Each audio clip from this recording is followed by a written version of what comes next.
Alright everyone, how about now? Do I sound like a demon of the warp?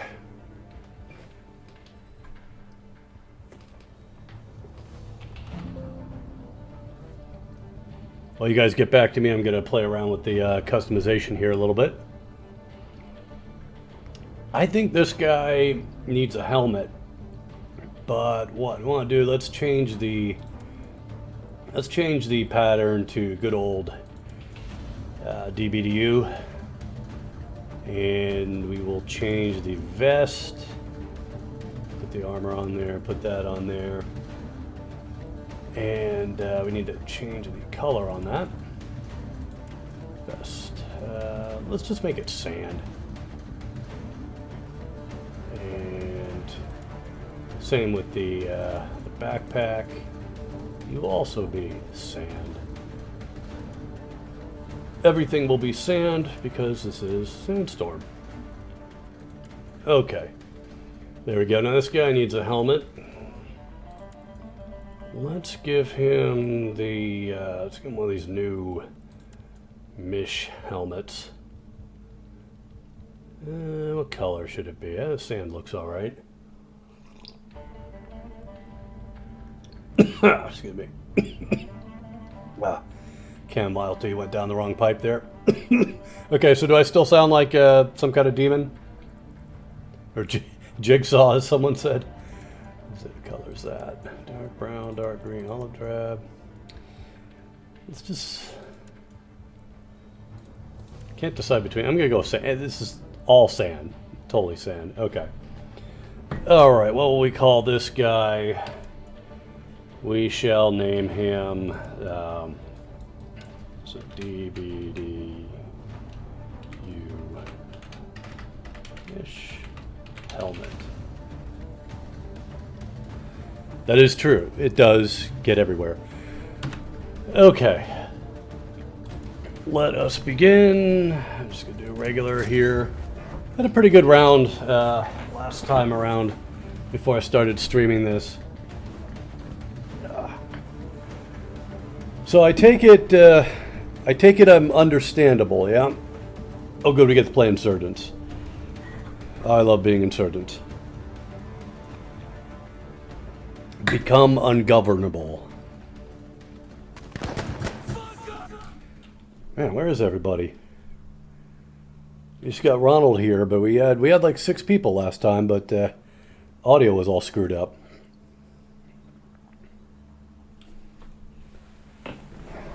Let's see.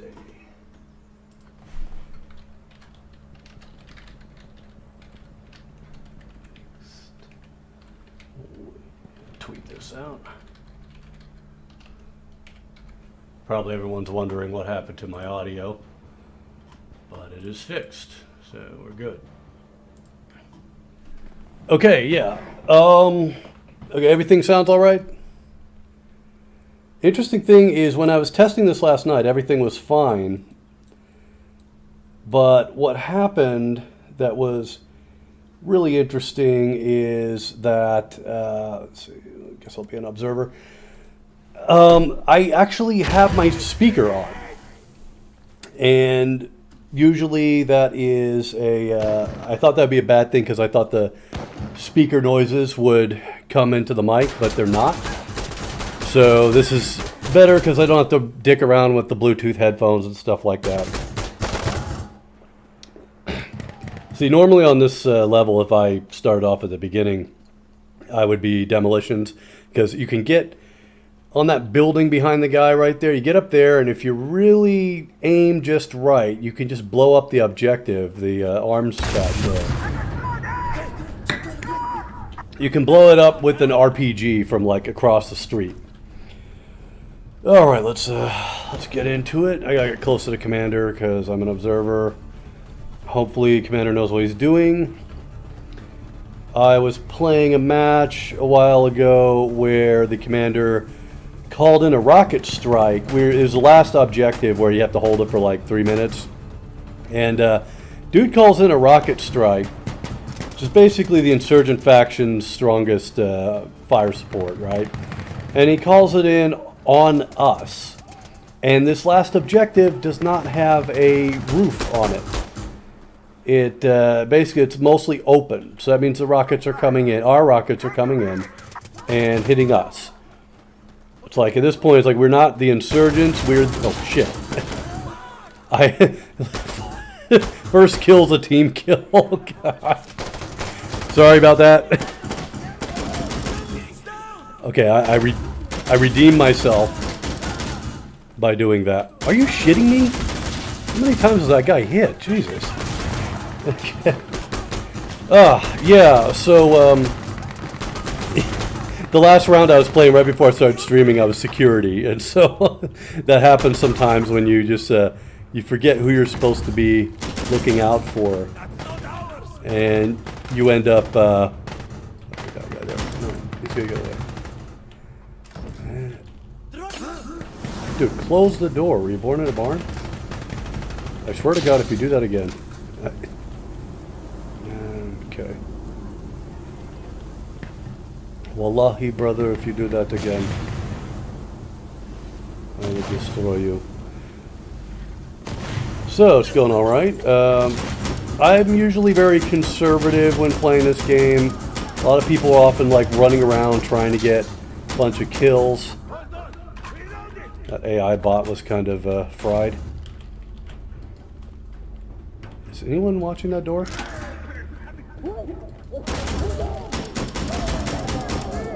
Saw them coming a mile away.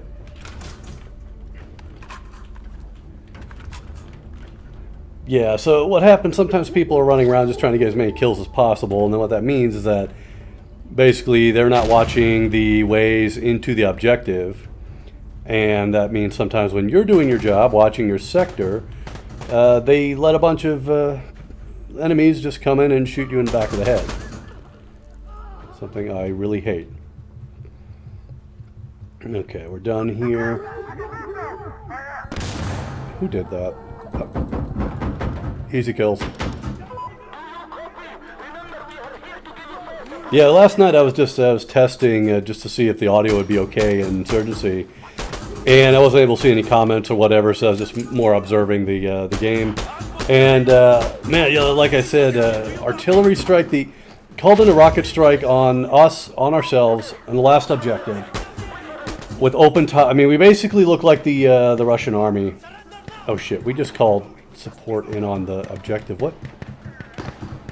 Did I call that in? I don't even remember. Oh, those are drones. Shit. You can't see me right now, and I'm just kind of wincing or cringing because I was expecting our own guys to get hit. They're in cover, but you know, the thing about Sandstorm is that cover is kind of flexible.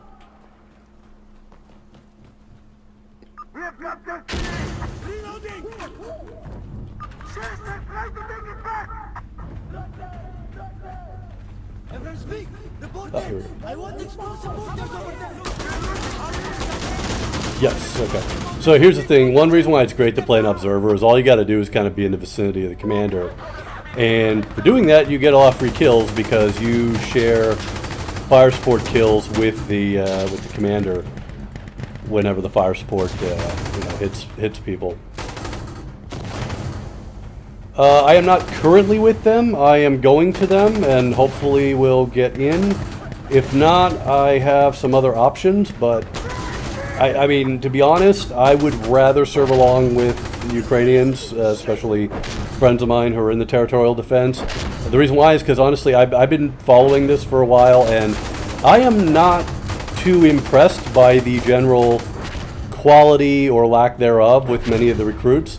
Some people seem to be successful, and I'm guessing those guys have either a lot of experience or they actually have some kind of ties to Ukraine. Maybe they know the language. Maybe they've lived there for a while or something like that. Because honestly, like a lot of these recruits I'm hearing about, forget knowing the language or even being able to read Cyrillic. A lot of these guys, some of these guys have never been abroad before. Can you imagine that? Basically, never traveling to another country in your entire life. And then deciding the first trip you want to go on is you're going to basically... Jesus. Where's... Got disoriented there. Oh. Hey you. Back here. What the fuck was that? I got killed by my own guy. All right. Well, you know, that's just karma. See, it's the thing I like about Sandstorm. I'm at the top here, and my kills are way below this other guy. But you're rewarded for taking objectives. But yeah, getting back to that, I mean, even if you did, you know, even if you did deploy in Afghanistan or Iraq or whatever, where would you get the idea, you know, if you'd never been to any country apart from your deployments, where would you get the idea that you would be a great help to these people who have actually been fighting Russia for 8 years? And they, you know, they've been fighting Russia for 8 years. They have, they know the language. They also know the Russians. That's the thing, is that, you know, one advantage is knowing the mentality and the tactics and all the culture of the enemy in this case. And Ukrainians know this very well because they've, you know, the two countries have been linked for so long, not necessarily by choice. Yeah, Ronald, definitely agree with that. That's another thing. That's another thing that worries me, is these guys do not understand OPSEC at all, and a bunch of these guys are going there and getting on TikTok and stuff like that, making all these TikTok videos.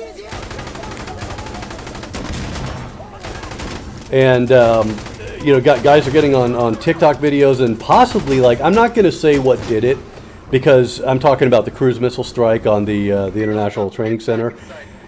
I'm not going to say that it was definitely because of the videos guys were taking, stuff like that, because the thing is, the Russians would have known there's a military training center there.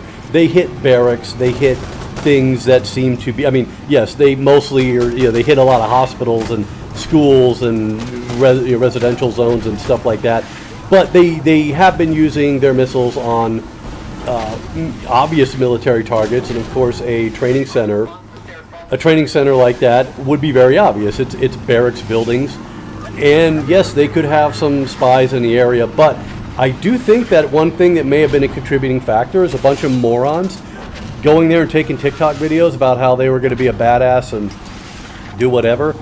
And I don't, you know, I want to be as far from those people as possible. I'm just trying to find my way in. This isn't even the first time that I've attempted to enlist in the Ukrainian Armed Forces. But I would say this for Air Manrik, there are a lot of different things you can do that don't entail fighting. And in fact, if things don't work out for me, that's part of my backup plan. There's a lot of humanitarian work that needs to be done, not just in Western Ukraine, but also in Poland. And of course, there are many charities. You can donate to this charity right here. I see someone mentioned about Kabayeva being kicked out of Switzerland. I like the idea of her being kicked out because she is a Russian politician, but I'm sorry. I have a very big problem with people talking about Putin like he has girlfriend, like he has sex, like that's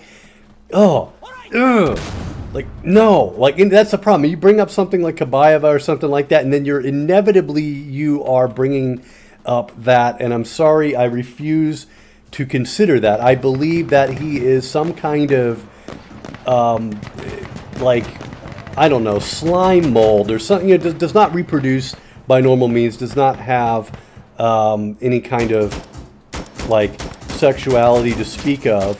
Well, I mean, he may be a pedo because we all know that famous photo of Putin kissing that little boy on the stomach in a very unusual way. And if you think that was bad, you should see the way he tried to explain that in an interview with BBC after the fact. Yeah, so maybe he's that. Maybe that's what he's into. Shit. Where's this kid? Guys are hiding out in the grass here. Normally, the best thing to do in a situation like that is just get to cover. I'm talking about in the game here. It's one thing the game teaches is don't stand around shooting at people like that, but yeah, it's a little bit I was distracted because people are bringing up, or people, you know, just by mentioning Putin and Kabayeva, people are implicitly talking about Putin and sex, and I just cannot tolerate that. It is traumatizing. My theory, I know, like, you know, you may say something like, well, he has 2 daughters at least that we know about, right? But I have a feeling that this was some kind of asexual reproduction. Like he he puts out like spores in the air or something like that, and then this poor Ludmila Putina basically got pregnant with his demon spawn children. Both his daughters are unlucky enough, or the daughters we know about were both unlucky enough to get his looks, and you can see that in their large forehead. So yeah, someone's asking Ukrainian Eastern European heritage myself. Yes, I do have Ukrainian mixed Eastern European heritage. But one thing about, I was never really part of the diaspora per se, and there are some good things about that, I suppose. My affinity for Ukraine really comes from just going there and living there. And, it's funny, like I lived more time in Russia actually, but it just kind of teaches you to appreciate Ukraine because you're like, well, there are alternatives to this. It doesn't need to be this way. These people here, it's an imperfect country, but people work and fight to try to improve things. It's not something you would see in Russia, even back in like better days. People are very apolitical or depoliticized, and that was to their detriment. But people didn't care about that stuff. All they cared about was, in the boom, as we call it, in the mid 2000s, what they cared about was basically, going on vacation in Europe and brand name clothing and luxury brands and stuff like that.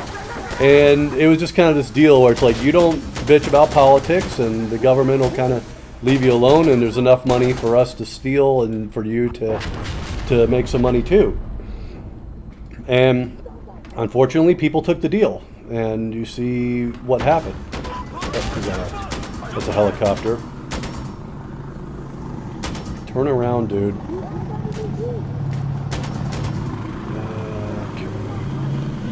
I do have, by the way, I have a customized avatar in this who is a VDV inspired, because you can get a striped shirt that looks like a Tjelnashka. Poland, I have only spent 2 days in, although obviously I am heading back to Poland. Unfortunately, I have very little time. Shit. Oh, come on. I was in cover. And I could get that last objective. Okay. I like to be demolitions. Well, when I'm insurgents, I'm always demolitions. Anyway, yeah, I haven't been to Slovakia. It's really weird. I've been all around Slovakia. I used to live in Czechia, and I lived in Prague. And I've been to like Austria, and I've been to Germany, and I spent a couple days in Poland. But I just never get into Slovakia. It's nothing personal. It's just, I don't get a chance to go there. If I'd stayed in Prague a little bit longer, I was potentially going to go to Bratislava, because at the time I was sharing a flat with a Slovak guy. And when I was living in Prague, there's a lot of, you meet a lot of ordinary workers there who are Slovaks who kind of sometimes live between both countries. And they, one interesting thing is that, at least for those generations, everybody knew both languages, and so it was very common to see them sort of use bilingual communication back and forth, Russian commercial aviation is dead. Unfortunately, I see the government is going to try to power through this, and sadly, that means there's probably going to be... oh, look at that. Dude's grenade bounced off there. Sadly, you're probably going to see a lot more Russian plane crashes, because I have a feeling they're going to try to get black market parts, and they're going to go back to some of their Soviet fleet. That means Tu-154s. I don't like the way this is looking. And of course, they have the Sukhoi Superjet, but they'll have to probably rework that, because the latest version uses Pratt & Whitney engines, and obviously they're not getting those. Also, if any of you are, I've just kind of recently started to become what they call an av geek, into civilian aviation. And if any of you know this, I would really appreciate if you could answer this. So with modern Airbus and Boeing planes, and probably Embraer as well, is it true that they have software that needs to be like regularly updated like every 2 weeks or something so that you could still operate the plane.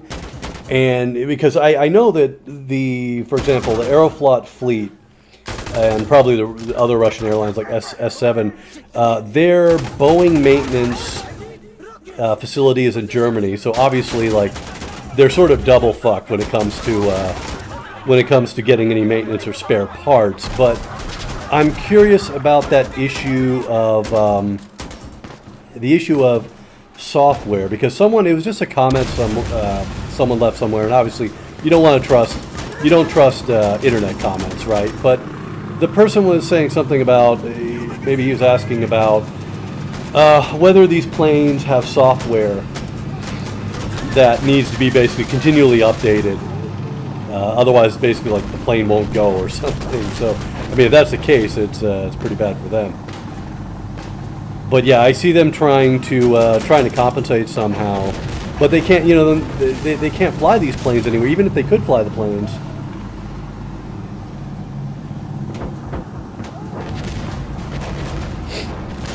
Sorry, I was just reading what you were saying there.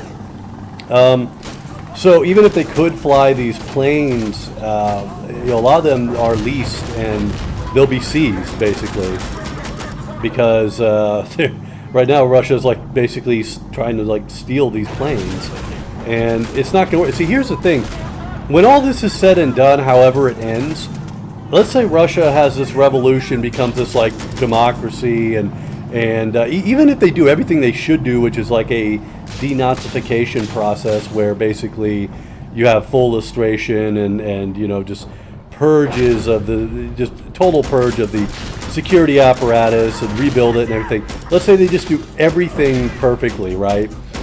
Well, investors are still going to be super wary about Russia, because they're going to wonder what happens in a few years. What if another one of these Putin guys gets in power, some revanchist who blames everything on liberal traitors or God knows what, and then goes and starts this whole thing again, and then they lose more planes, because airplanes, commercial airplanes, to say the least, are incredibly expensive, and if these lessors lose their planes, we're talking hundreds and hundreds of millions of dollars, probably a few billion, because the commercial air fleet, like the fleet of Aeroflot or something, is something like there's something like 500 Western planes, Airbuses and Boeings, basically. So yeah, I mean, this is going to be a serious problem. Okay, it looks like we're doing pretty good here. Maybe I should go and do something stupid. I'm feeling brave. Oh, okay. I picked the right time to get all brave like that. We already won. Okay, so I only got hit by the enemy one time. The other death is my own team. Thanks, guys.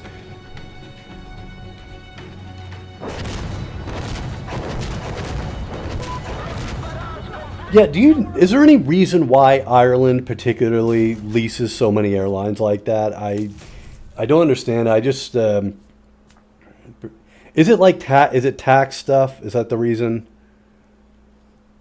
Seems like a tax thing, Okay, I prefer Insurgents, so let's stick with Insurgents. I don't like this map so much because it's ugly to look at, but I want to stay Insurgents. Oh, we got a split. Which way should I go? I'm going to leave it with a tie. Someone's going to switch sides, and one of these maps is going to win. Jesus, A380. That Airbus is a transatlantic, right? No, I've never played any Metro games. I was thinking maybe trying that Metro Exodus sometime, but I'll have to put that off for a while.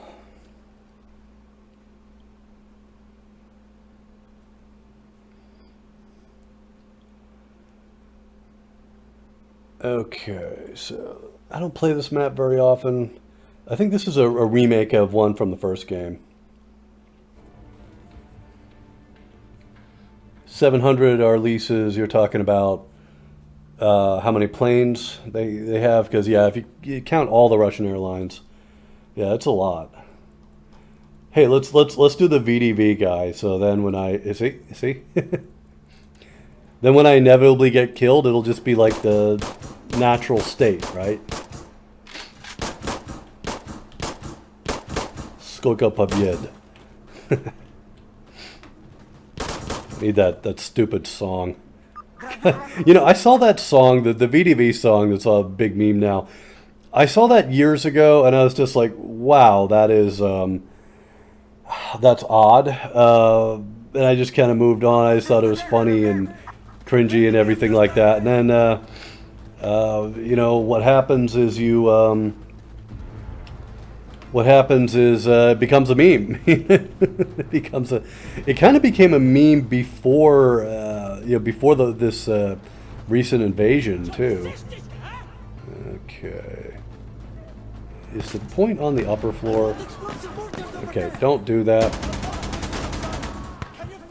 I hate when people clog up the doorways or stairwells or anything like that.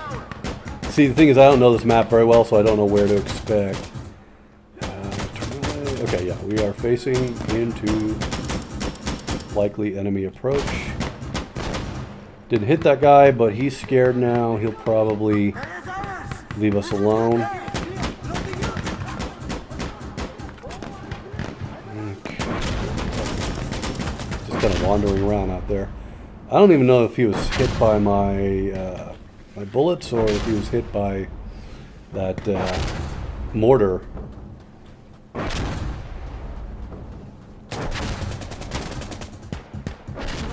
I think I know that recruitment ad you're talking about. Did it look really old, like it's from the 90s or something? Shit. We got targets. Don't know if I hit that guy. Is that a guy there? Okay, yeah. See, I'm getting shot at. I think we got him. He is that asshole still shooting at me? Fuck it.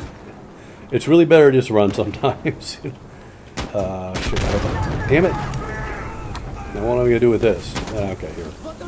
Throw another one on the pile. Alright. Yeah, the thing about the VDV though is like they are really good at getting drunk, storming fountains, breaking bottles on each other's heads, and what else? Basically causing a bunch of mayhem. Smashing watermelons, that's another thing these guys tend to do. Because the day of the VDV is August 2nd, so, you know, if you, you know, if you want to, what do you call it, you know, celebrate that, maybe have some kind of celebration for them. I mean, they, you know, they're feeling bad now. Their morale's low, right? Their day is August 2nd, right? So, and also, here's another thing. So when I lived in Russia, I was lucky to learn about, August 2nd from a couple of supposed VDV guys who were not complete assholes on the street. But since then, when I learned about it, I always was sure, like, don't be on the streets on VDV Day, because that's when these guys, many of them never even really served, and they are just, like, causing mayhem, basically. Hooligans. They jump into fountains and stuff like that and get in fights and everything. It's just absolutely ridiculous. The reason why they smash watermelons is because at this time, August, that's like watermelon season, or the start of it, so you have all these trucks that come up from like Georgia, and used to come from Georgia or you know, Abkhazia or some shit like that, and they're full of big ripe watermelons. There's a guy shooting from back there. I'm convinced. Fuck it.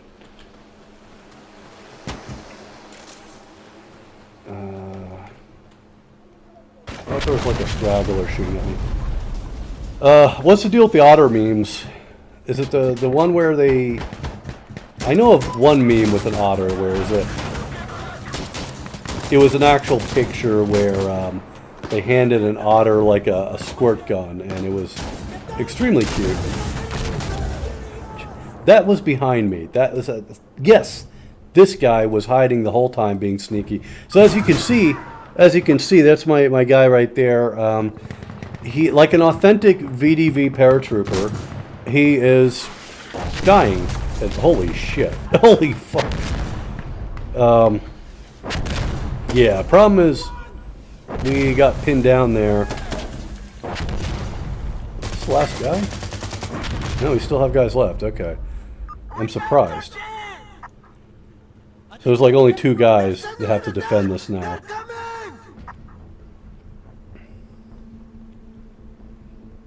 Yeah, so this means that actually if that guy had not come up to me and got me in the back, I would have been blown up by the mortar, just like the dude who was not watching my back. What are you trying to... Oh, okay. Yeah, throw a smoke grenade. That's going to help.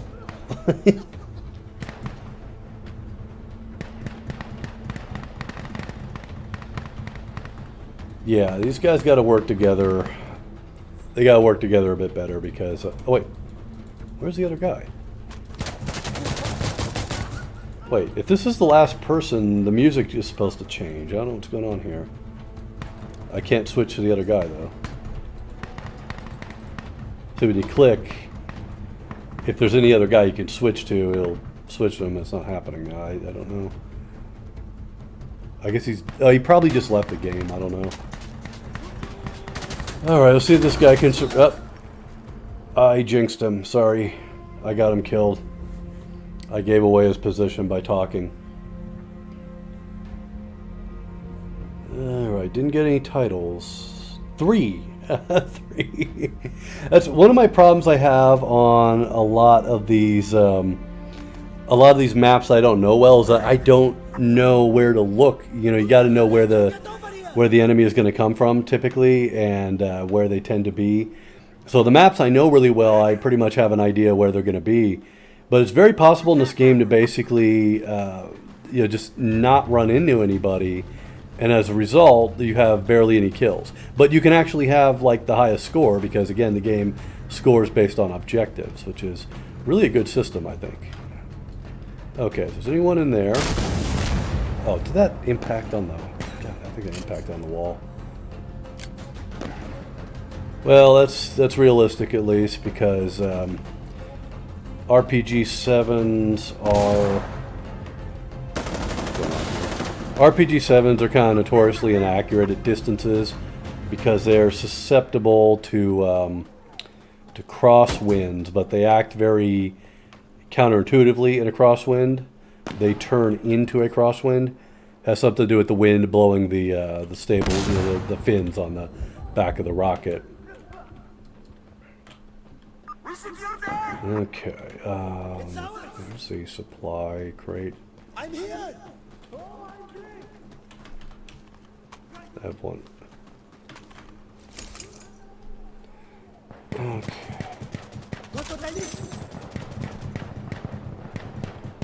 Yeah, I want to say about the the volunteer Reddit.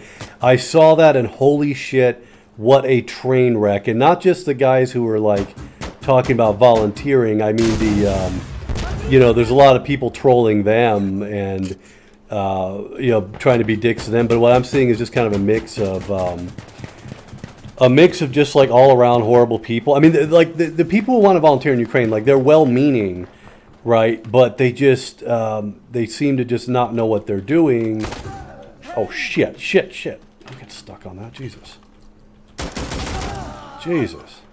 Like, okay, so that guy was looking at, the guy who got killed over there must have seen this guy the whole time and was doing nothing. Oh. This is a game where teamwork is very important, and when you get a really shitty team, it sucks. Because, everyone needs to be watching the other's back, and you expect them to be, like, clearing objectives and stuff. Alright. Yeah, so here's the thing. Yeah, a lot of those accounts seem to be troll accounts. I'm not saying they're all Russian. I think a lot of them are just like 4chan type chuds. You can just tell. I can see that inferiority complex, and Russian trolls do not have that.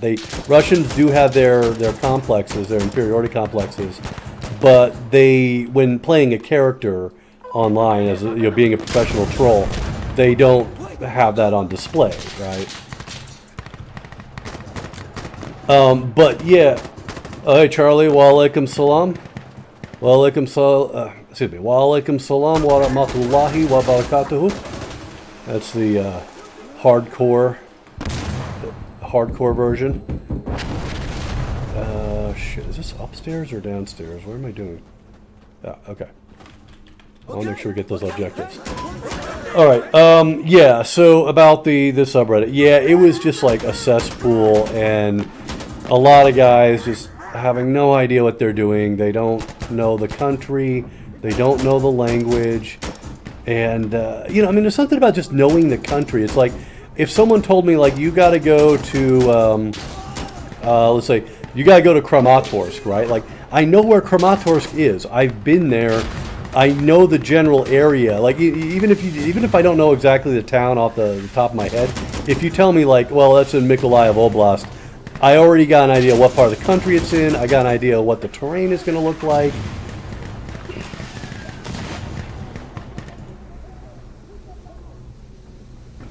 And so, yeah, sorry, I was reading your comments there. I'll get to that in a second. Thank you. You mean in Arabic? Or like my fake Russian accent? I do many accents. What are you doing? So, yeah, getting back to that, like, yeah, it just seems like a bunch of very confused, well-meaning but confused people, and then just like trolls, and yes, probably some of them Russian, and a lot of these posts do seem to be intended to try to discourage people from volunteering. But from what I've seen so far, it's like I want to discourage people from volunteering. When I say volunteering, I mean people who have no qualifications signing up to actually fight. Because first of all, I don't want these people shooting me in the back. Because that's another thing. Okay, you don't speak the languages Russian or Ukrainian, right? You hear voices from somewhere speaking a language. Are they enemy or not? They're not going to know any of that, and that's scary, thinking that you might have to fight alongside someone like that. That's why, I trust Ukrainians can tell the difference between their side and the Russian side. I trust myself to do that, but I do not trust some guy who did a tour in Afghanistan back in 2006, and now he's the expert, right? I mean, it's just ludicrous to think that's even possible. What's going on up here? That was my own guy. Thanks. Yeah, you see what happens? See? He thought I was Russian. It's a suicide bomber, and I guess he was downstairs, thankfully. Yeah, the Georgian Legion, see, they have a lot of experience. They've been around since 2014, so they know what they're doing, and they've also had some problems with American volunteers in the past. Basically, they weren't vetting people very well, and it really caused them a lot of problems. But because of that mistake, they learned from that, and they learned from that. And John Yavas Bachu, Poczekaj, Budlaska. Oh shit, there's mortars. But yeah, no, the Georgian Legion learned from their mistakes, and they learn from their mistakes, and they vet a lot better. I was talking to Mamuka, the leader of them, via WhatsApp the last time I was there, because I planned to be there longer. We didn't know if there was going to be a bigger invasion or not, and so I was making some arrangements to help train the territorial defense, because we got to be prepared.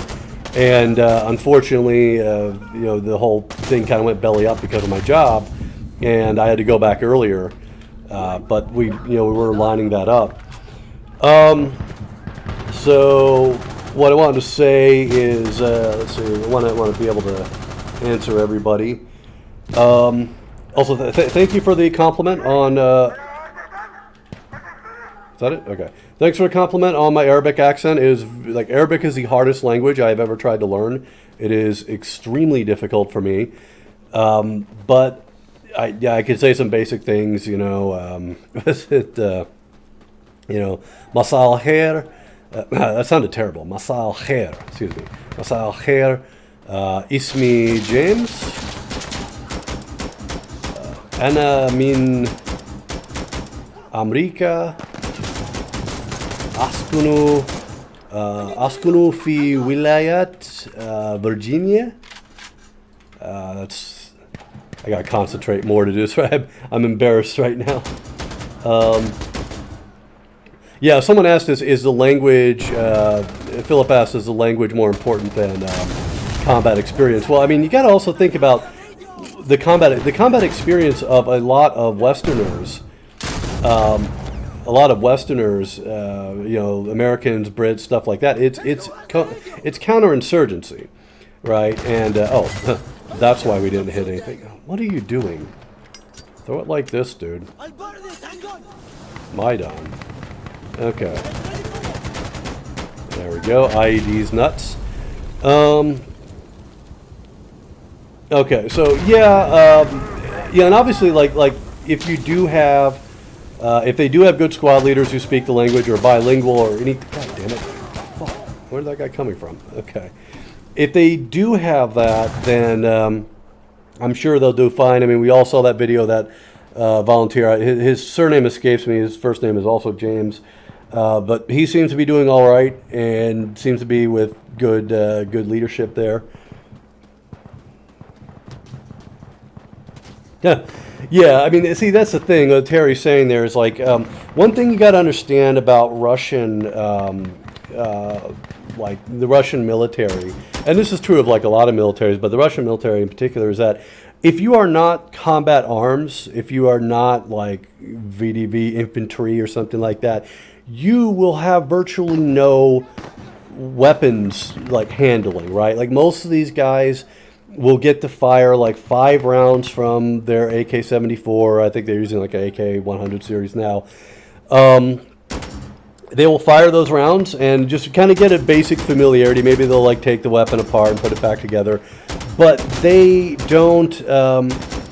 They don't act. It's not like in the U.S. Army or in the U.S. Marine Corps or something where you have to it doesn't matter what your job is. You have to qualify with your weapon, right? And in U.S. Army basic training, you have to qualify. In my day, it was the M16A2.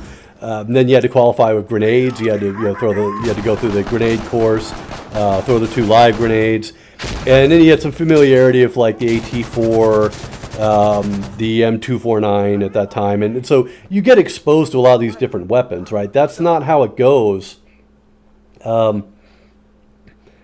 That's not how it goes in the in the Russian army, and that's even the guys who are infantry. I'm not entirely sure that they actually get a lot of.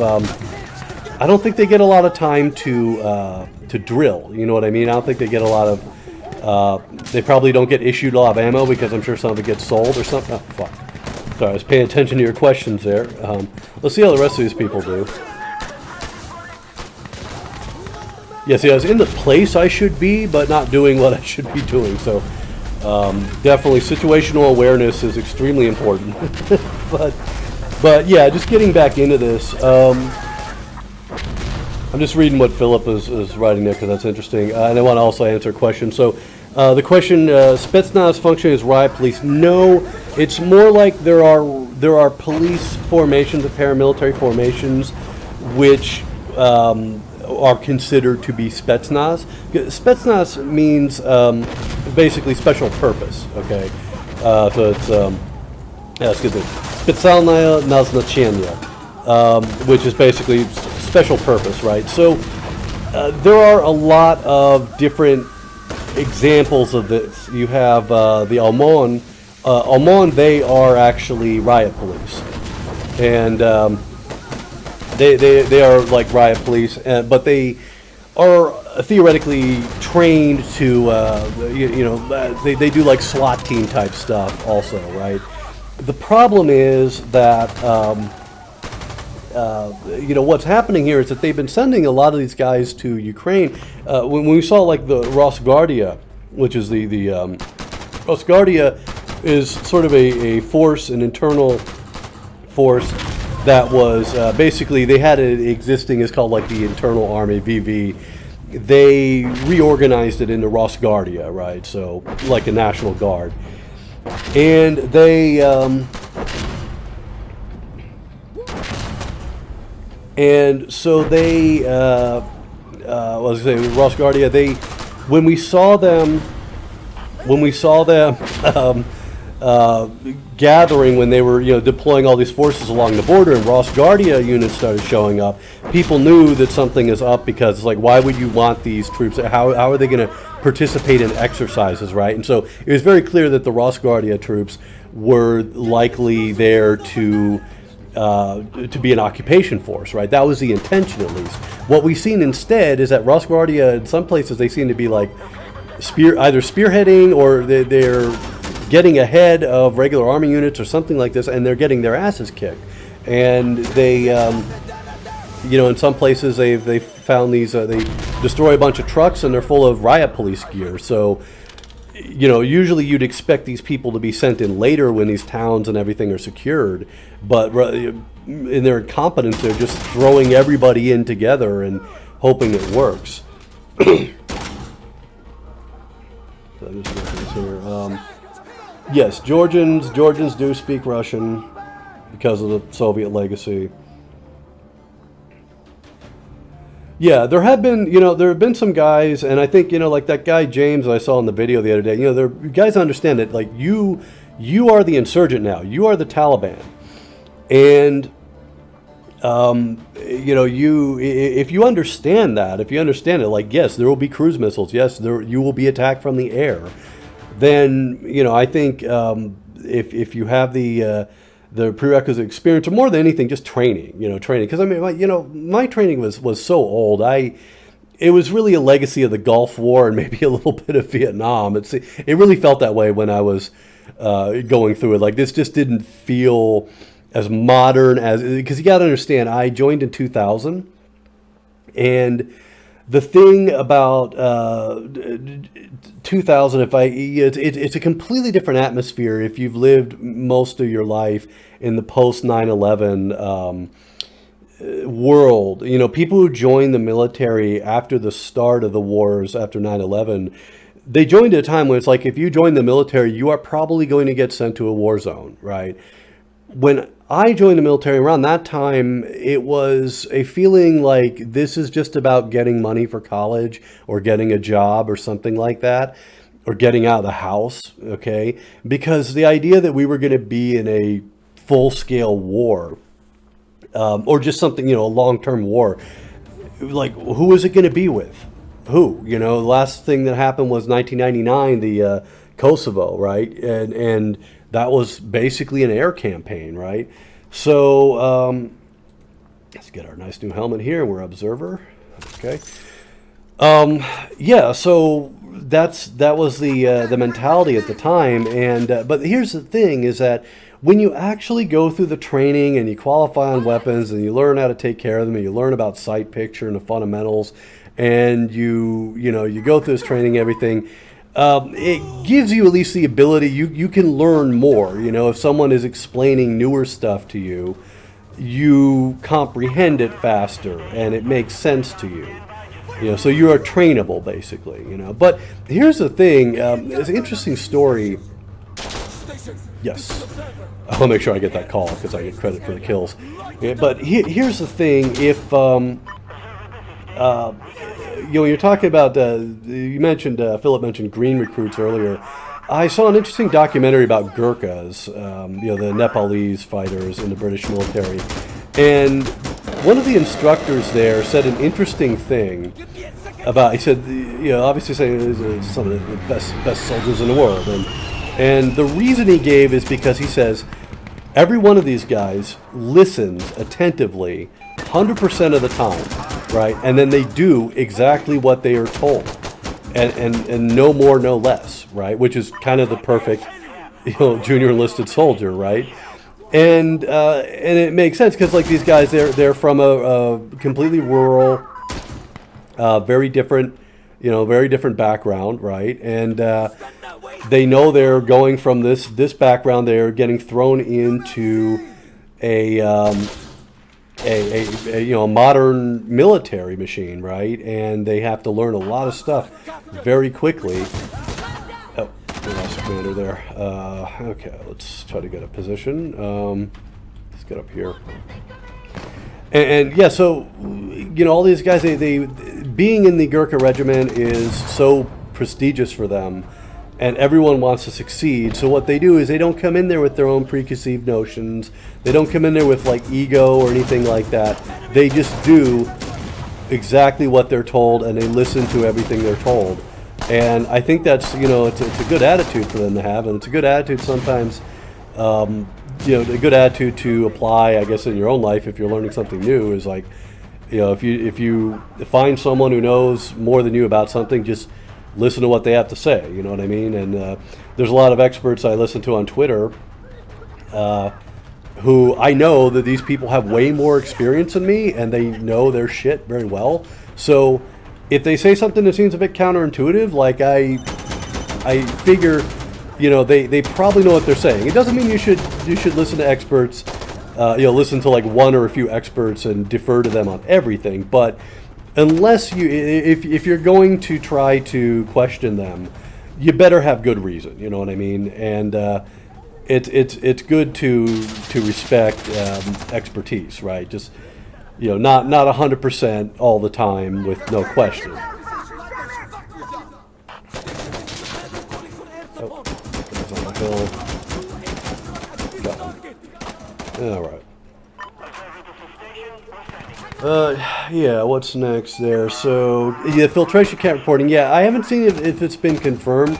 I think it's very hard to tell what they're doing to people in Mariupol because it's just such a war zone at the moment, right? And it's really horrible because we don't really know how many people even died there because people are dying in their apartment buildings when they get shelled, and no one can go there to check on them.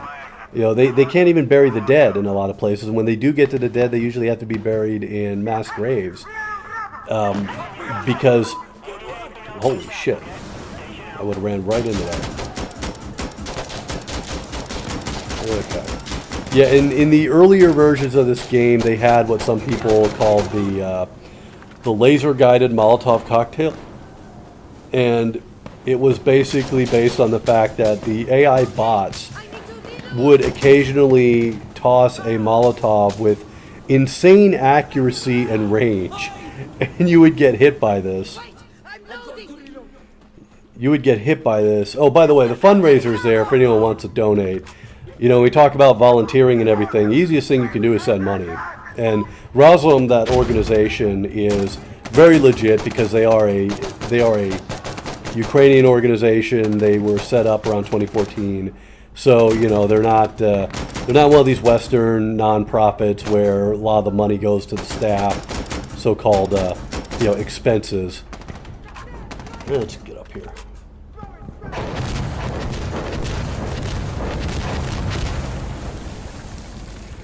So they're moving to other villages, but they're not moving them to Russia, it seems. Okay, we don't know yet. Unfortunately, in wars, there's a lot of rumors, and it takes time to confirm, what actually happened. I should not be here. This is a rocket barrage. Okay. We're talking about. It's ironic. I mean, obviously, you never, ever want to compare. Video games and real war, but we talk about situational awareness and what not to do. This is why right here, right? This is why it's not realistic, because you don't stand in the middle of a rocket barrage and yammer on about stuff. Oh, villages in Russia. Okay. Yeah. No, it's quite disturbing, but. Oh, sorry about that. It's very disturbing, but I think, just like many other things have backfired against Russia, this could certainly backfire against them as well, because they took in a lot of Ukrainians from the from when the war they started the war in they being Russia started the war in 2014, and they do not treat the Ukrainians who came to them. They don't treat them very well. Like, many of them thought that they were going to go to Moscow, for example, and they're like, no, you're going to Magadan. And then the locals treat them very badly, and they're just not very happy at all. This will be even worse. Let's see, what weapons? Clearly the javelins are having a great effect. The NLAWs are being used. Like, the thing about Ukraine, I think this is important when thinking about tactics and strategy in general, is that what Ukraine is doing really well is basically utilizing everything they're given to the fullest of its potential, right? Because, I mean, all wars combined arms, right? It's all about having these complementary systems, because all weapons have, every weapon system, every piece of equipment, they have, deficiencies, right? And those have to be, you account for those by using them in conjunction with other weapon systems. And so in the case of Ukraine, what you have is this everybody being very professional. We keep talking about like javelins and NLAWs, but think about, for example, the Air Force still operating, right? Like, they're still flying MiGs, they're still flying missions, right? And the surface-to-air missile, the air defense, still working, right? And they've been working because they have been very active. They know their systems, and they've been careful to move around and deploy. Because you want to know one reason why the SEAD, the suppression of enemy air defenses, I should say the lack of it from the Russian side. The reason the Russians haven't knocked out Ukraine's air defense as it was predicted they would do in the first hours, is because basically they have been aiming strikes at where they think there might be Ukrainian surface-to-air missile systems. Like, they literally have no idea where they actually were. In the beginning, they had no idea where they actually were, and they don't seem to know much more now. Obviously, the Ukrainian Navy is not doing great. They've lost, most of their big ships, as far as I know. They scuttled, I think they scuttled their main flagship, but they're still doing stuff. They're doing something. I have a feeling the Navy was probably, at least in some way, involved in that attack on those ships in Berdyansk. Maybe not directly, but maybe just providing, intelligence or something like that. Still not clear exactly what that attack utilized. Was it, I wasn't sure if it was like a Tochka U missile, or maybe it was a Grad or Uragan, something like that. But yeah, in the case of now naval infantry, for example, you got the 36th Naval Infantry Brigade defending Mariupol, and everyone's always talking about Azov. It's like there are like two other brigades. They're brigades. Those are larger units, right? They are also defending Mariupol, and we don't really know what's going on with them at the moment. I could easily find out. I know who to ask about it, but at the moment, I haven't got into those details. Okay, I need to turn around because this is probably full of enemies in here. Okay, let's go. You go that way, I'll go this way. That's cool.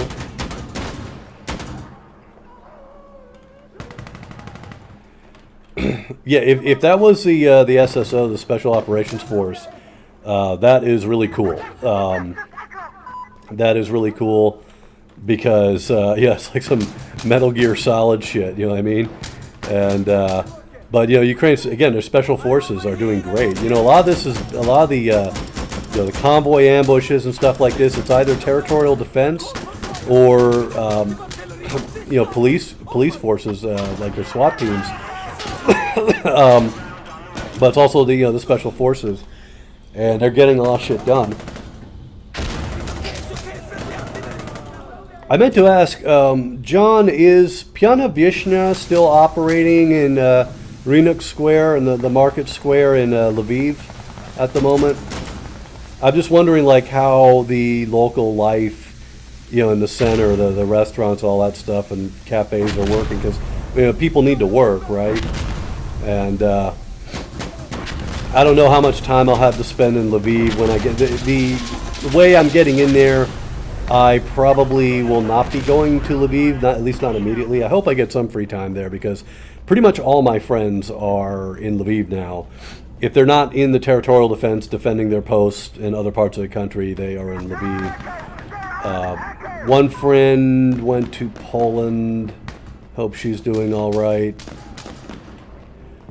Oh, by the way, I don't know if you guys have heard of this Ukrainian YouTuber. She's a singer, and her name on YouTube is Eileen, Eileen.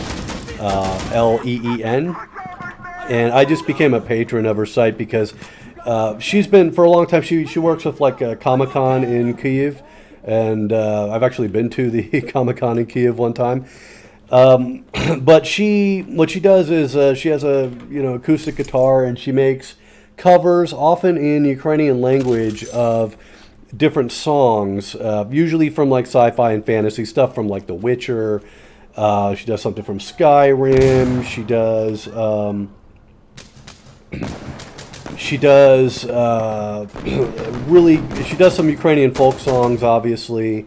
Just put out some of those recently. But the reason I became a patron is because first, someone who was trying to help out on a project had contacted her and found out that she is actually still in Kyiv, and obviously we're concerned, and so supporting her would be a great thing. She does really good music. She did if you remember that sea shanty, The Wellerman, she did a Ukrainian language version of that.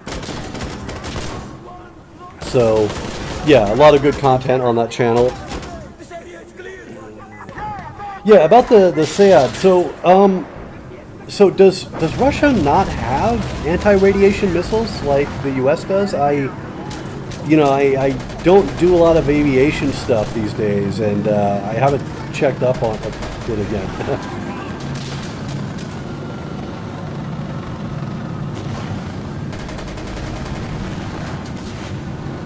Yeah, the thing is, what the Russian Air Force is still very active now, but what they've been doing is they have been trying to spend very little time in Ukrainian airspace.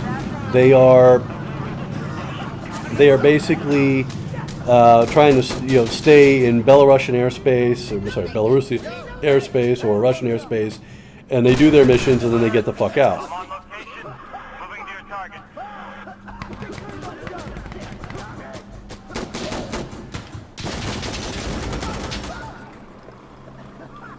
I hope I called that in. Don't want credit for it. What's this guy planning to do? Okay. Yeah, that's another thing. Okay, electronic warfare. So, I've probably told the story a million times before, but there were a lot of very well-respected Western military experts on Russian military, and they were predicting basically doom. And some of these people were very suspicious, because they weren't just predicting like Ukraine's imminent doom. They were basically saying that there's nothing we can do to stop it.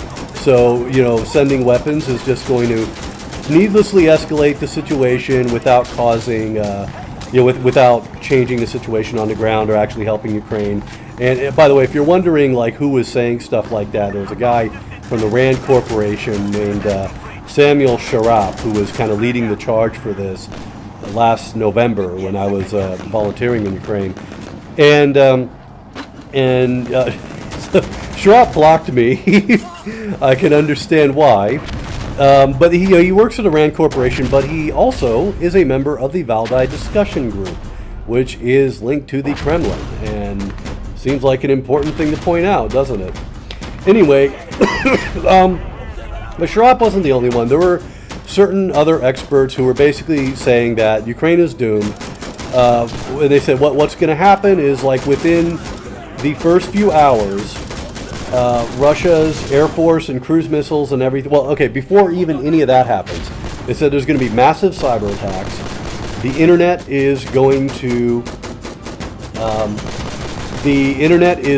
to basically be knocked out. The cell phone towers will be knocked out. The utilities, the electricity. Holy shit! Look at that. So look at that. 50-0. That is nice, and that's while talking as well. So, yeah, getting back to that. So, what they're saying is basically everything's going to go dark, and then the cruise missiles are going to start raining down, and within the first hour, basically Ukrainian air defense is going to be knocked out. All the Bayraktars are going to be knocked out. The Air Force is going to be knocked out, and basically we're fucked, right? That's what they were saying. And I can tell you, when I was there in the first half of February, this was a real concern because many of these experts are well respected, and I remember having not like arguments. There are people that we were like mutual followers of each other. I mean, on Twitter, and like this guy is also another doom predictor, and I was like, yeah, it's probably not going to go like that. I mean, like part of that was, to be honest, it was a little bit of like copium, right? And I was saying, yeah, I don't think it's going to work out quite like that because the guy was predicting basically just doom, right? But the thing is, you keep hearing this and it starts to weigh on you, and it starts to get into your head, right? And then when you actually are working there, you're living in Kiev, you start thinking about this stuff more. And I was, having a good time until basically I had my boss like calling and saying like, yeah, I read the Washington Post, and in any moment now, hundreds of Russian tanks are going to come streaming into Kiev. And I tried to tell him, I said, look, that's not going to happen. That's based on a worst case scenario. And I have a escape plan and everything, but I couldn't convince him. And then what happens is like, that panic, it starts to weigh on you, right? Because if all these experts are saying that's how it's going to go, that's what you're expecting. So basically, every night, like you wake up in the middle of the night, and you go and you check your phone and you check the internet, and everything's working. Okay, good. And so it does have that effect. And of course, the communications issue was going to be that was associated with the Russians using their sophisticated electronic warfare systems. Well, guess what? They used them in a limited basis, but like nowhere near what they needed to do what people were predicting, right? I hate night maps so much. I don't know why they even have. Yes, please run into my line of fire while I'm engaging somebody. That is a good strategy. Can I see in here? Okay, no. Don't use a flashlight, asshole. That guy's smart. He's not using a flashlight. Yeah, I'm just reading the last question there.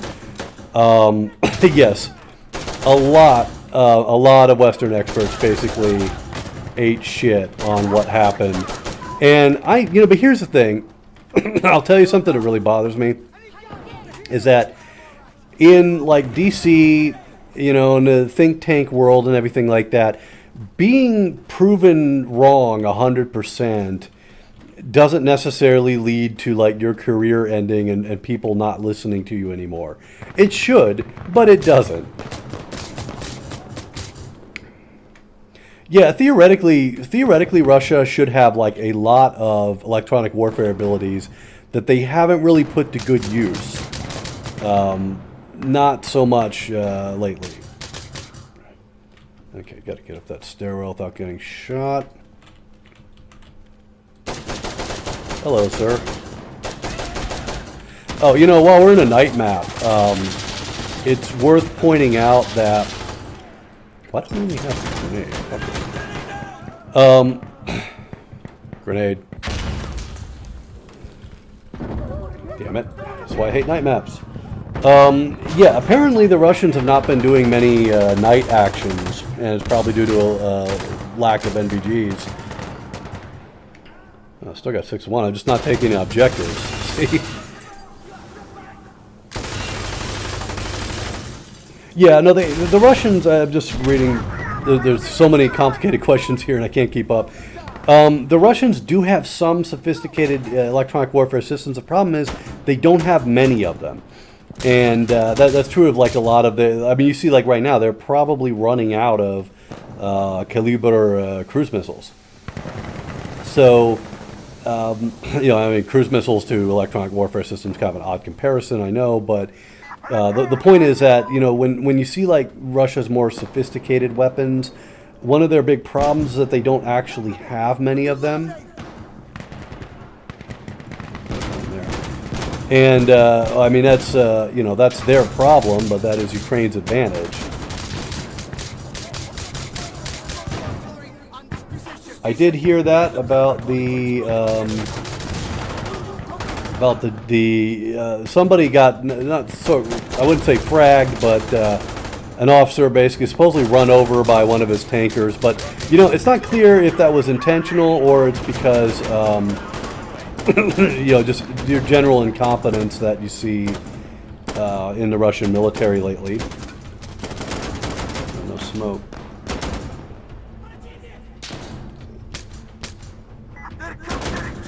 Hey, Yosef, just wanted to say hi.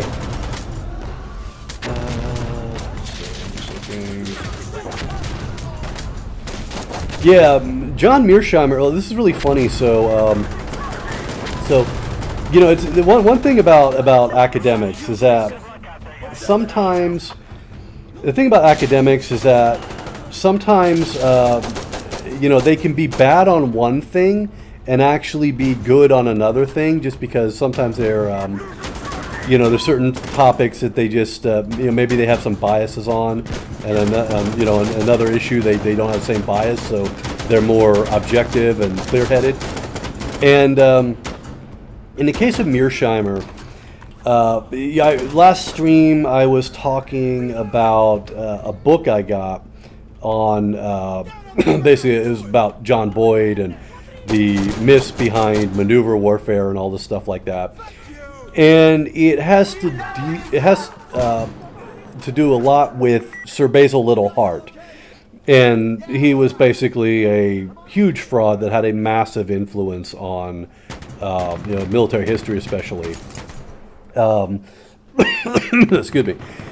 But the thing is, one of the guy that is cited a lot in exposing not Mearsheimer's bullshit, but Sir Basil Littlehart's bullshit is actually John Mearsheimer. And like when you look at the citation, like for example, when you look at the issue of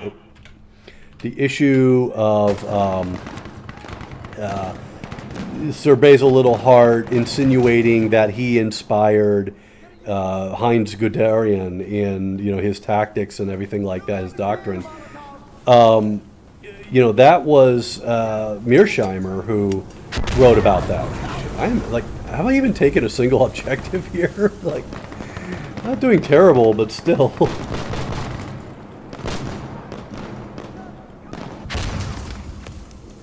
Yeah, I'm trying to keep up. Yeah, the Kherson thing, you know, everybody panicked about Kherson, the Khersonska Oblast, and when I looked at it, I was like, you know, I mean, yeah, they obviously took losses, but it was smart of them not to try to contest that territory. If you ever look at how that territory is, especially in winter, it is flat as hell. There's no cover, you know, and if they had tried to really stand and fight there, they would have been slaughtered. By the artillery and you know, tanks and everything like that. So it was smart for them to do that controlled retreat, get to areas they could defend. Yeah, no, see, that's the thing. Mearsheimer is terrible when it comes to Ukraine or Russia, but when it comes to, you know, Verabuz and Sir Basil Littlehart, is really good, you know. He did kind of the critical work there. Please get out of that window, sir. Let's see. I'm just trying to... Oh, that was dumb. see you. Kind of firing blindly there. No, I'm trying to get to everyone's question because there's a lot of interesting discussion going on, and at the same time, I can't see shit. Hope there's no one there. I haven't customized this loadout, so I don't have a... Oh, I should have at least got credit for that. If you use a frag grenade on the stockpile there, you usually, if you damage it, you get credit for it. I'm pretty sure my grenade damaged it. These lights are a problem.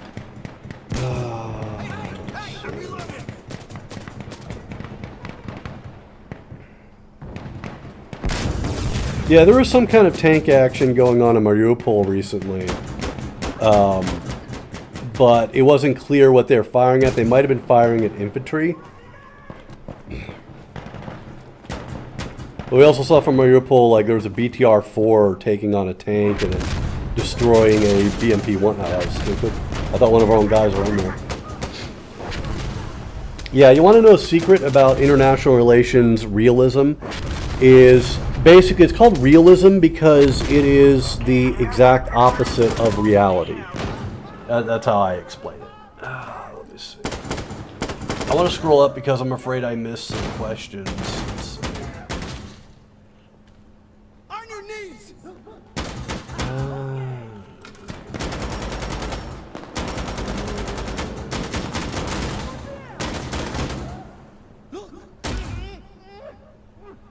I'm trying to see.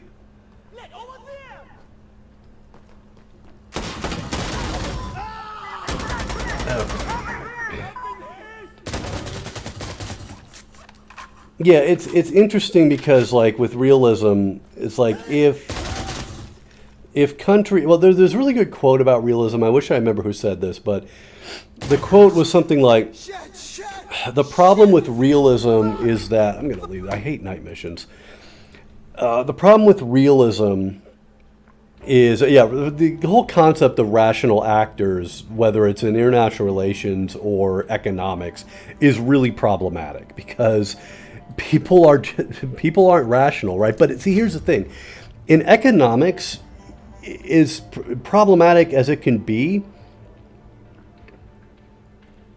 as problematic as it can be in economics, because we don't necessarily make, rational actions. But at least in economics, they are looking at, like, the consumer, right, the buyer in the market, as an individual, right? It's a bunch of individuals making rational decisions, supposedly, or acting rationally, right? The thing is, countries are not individuals. Countries are led by groups of people, and with different systems, basically. I don't like that. Let's pick something else. Let's pick my Ukraine guy. It's flannel Ukraine. Here we go. See? Yellow, blue. And will be demolitions, as always. All right. Ah, shit. Okay, we got in too late to get in on the first round here, but that's okay. We'll just see how these guys do. This guy's well dressed. I like the khaki cargo pants. It looks like we got sneakers and gray shirt, blue keffiyeh, Mumtaz.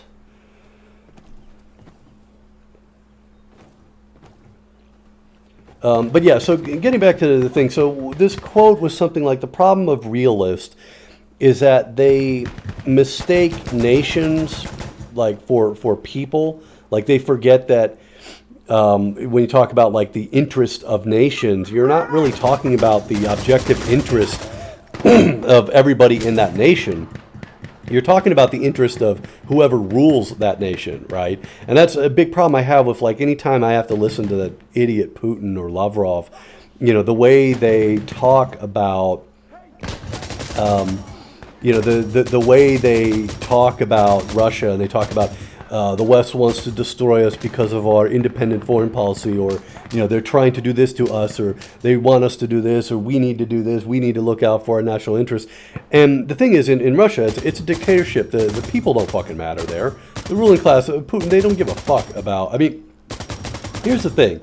I used to teach, I taught a few clients in Rublyovka, okay? Rublyovka is one of the most upscale Moscow suburbs ever, right? Like this family lived in a compound. I say compound because it had multiple houses in it. Okay, multiple mansions. I've never seen like a the only comparison I can make to this is like palaces that I've been to, like the Hofburg in Vienna. Okay, I've never been to like a private residence where people in our time live in it and just this is their house, right? So, this is the kind of wealth. I could go on and on about describing the the glitz and the wealth there. And these people who live in Rublyovka, and they said they lived just a couple kilometers away from Dmitry Medvedev, who was again prime minister at that time. And that's on the roof. Got her. Okay. I need to reload. Yeah, so these people in Rublyovka, they live, their compounds have these high, usually about 3-meter high walls all around them. They are typically green, and they just, no, don't do this, dude. We're on a timetable. There's a guy there. Someone there. Move. Yeah, okay.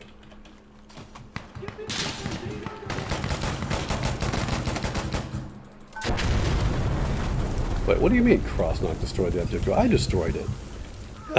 I literally blew it up with the fucking IED. Okay. I was robbed. Alright. I was an English teacher at that time, so this is funny. So getting back to like Rublyovka, and I taught at another elite neighborhood once too. But here's the thing: so when you are an English teacher, it's funny because I became a journalist later.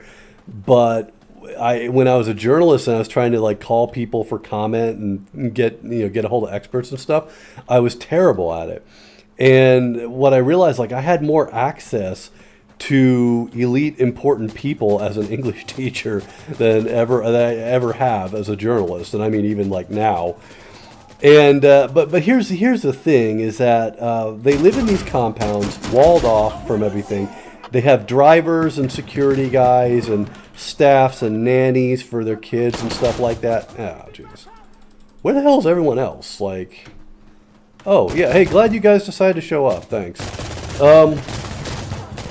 So, it's these are the people that and I should point out the people I was talking about earlier with the big like palatial house with the gold leaf inlaid toilet seat in the guest bathroom. This is a bathroom that was in the foyer at the right beyond the door, right? Because if you're having some party there and these people have to wait for their private drivers to show up, someone might have to take a piss, right? So you have to have a bathroom right there, and it had these the faucets looked like swans with their necks curled down, like the water would pour out of their mouth. I mean, just this is just the bathroom if you need to take a piss on the way out, right? And that's the way the people. And here's the thing: that family, they were nowhere near like the richest people in Russia, right? Like their thing was that the dad owned some shopping malls, and that's basically it. Probably some dirty stuff on the side, but I mean that was it. He owned shopping malls, right? There are people that would make that. There are people ruling Russia who would make that guy look poor, right? I'm coming for you. And so when you hear Putin talk about our national interest and the West is doing this to us and stuff like that, and it's like, excuse me, I hope you like IEDs. Oh, I was being shot by my own guy. Okay, that's cool. At least you had the best intentions. Alright. Clearing. Okay. Oh, don't get in my way, dude. You're gonna get in my way, aren't you? You deal with them. Alright. So, yeah, I mean, here's another thing about Rublyovka also. It is isolated from the city, and it's like a 2-lane highway that goes out there, and you are constantly waiting in traffic. See, all the VIPs have these blue lights that they put on, and also Putin. When Putin, if Putin is going by car, or if like Medvedev is going by car, or I guess Mishustin now, if they are going by car, to back to their house or whatever, when they basically like large stretches of the road are completely closed off. A friend of mine nearly got shot by the Federal Guard Service because he didn't understand this and he drove into the cordon that they set up, because they basically like block off a stretch of the highway, right? So it's easy to potentially miss. It's possible to potentially miss that you're not supposed to be there. And so he was waved to the side of the road, and guys were like pointing guns at him and everything. And so yeah, it was a bit crazy. I don't know if it was Putin or Medvedev in this case who was rolling along that day. But yeah, I mean, the point is that there's this, they don't expand the lanes on that highway or anything like that, because there's kind of this, it's like a power thing, you know what I mean? Just to show that we can make a bunch of people wait in traffic while we turn on the blue lights on top of our cars called a migalka, and we can just drive by everybody, right? And people have to get out of our way. Or we just, when it's like someone like Putin, they just go and close the road. Do I miss teaching? No, not really. I taught mostly adults, and I just teach them English, and I tend to use the same materials a lot. I got very repetitive, and I was doing courses for preparation for the TOEFL exam, and that also gets boring as hell. But it's, you meet a lot of interesting people, and because of that, you learn a lot. So that's always good. Okay, I guess not engaging anybody. Other than that, though, like, no, I wouldn't go back to it. There's no money in it. It's not a long-term career thing. Not anymore. There was a time when you could actually make a lot of money. Go away. Oh, for fuck's sake. I was on the other side of that door. I'm not doing good in this one. How's I get like 50-0 in one of those rounds and then just going to shit here? Probably need more tea. Okay, I'm just reading the rest of the questions there. So we got 18 people. I guess I must be still entertaining. Oh, caviar. Okay, here's the thing. I first tried red caviar. I've never tried the black kind. I've tried red caviar for the first time when I first went to Russia in 1999. My host family was serving the standard like butterbrod with the red caviar on top of it. I fucking hated it. It tastes like, it tastes extremely fishy, and it's but it's extremely salty too. At least that's how I remember it. Now, if the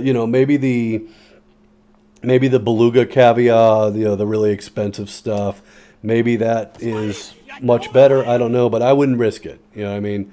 I just found an unpleasant experience, and I think like have you ever had certain foods that you suspect were like a prank? You know what I mean? Like some people encountered new people that they didn't like, and they're like, let's tell them that we eat this, right? And like maybe the French, they came up with escargot as some kind of prank because they didn't like British people or something. So like, we are very sophisticated and we eat these snails, which we call escargot, and and some English guys say, oh really? I don't know, and they're just like, well, it's very sophisticated, and don't you want to appear to be very wealthy and worldly, right? And it's like, okay, yeah, I'll try this snail. And so yeah, I think that's the deal with caviar. It's like, hey, get out of my way. See, when someone gets in your way like that, it is very possible for the enemy to shoot through them. Oh shit!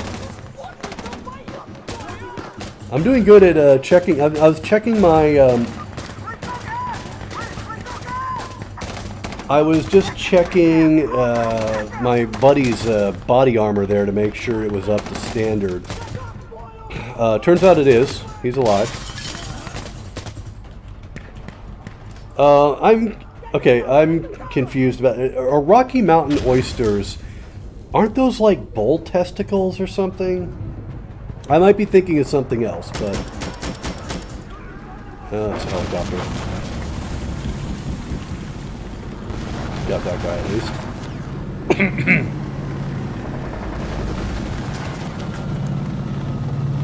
Yeah, no, caviar, just like, don't eat fish eggs. Eat the fish. You have to. Is that so it's correct that Rocky Mountain oysters, they are bull testicles then, yes? We have established this. It's canon. Oh, you know what? You want to try to take cover there, buddy? Yeah, take cover from that.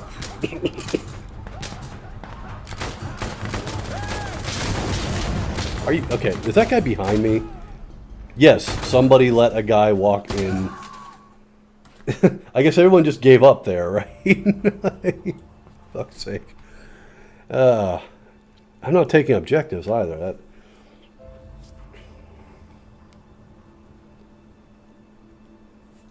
Sad music. The terrorists did not win. We want the audience to root for the protagonists, who are the terrorists. Okay, excuse me. Where's your mask? Why are you not wearing a mask? Like, look at everyone else, except this asshole over here. Okay, like, I'm sorry, a proper professional insurgent wears a mask. Okay. Oh, I have seen Perun. I'm not familiar with his other work. Like, what does he normally do?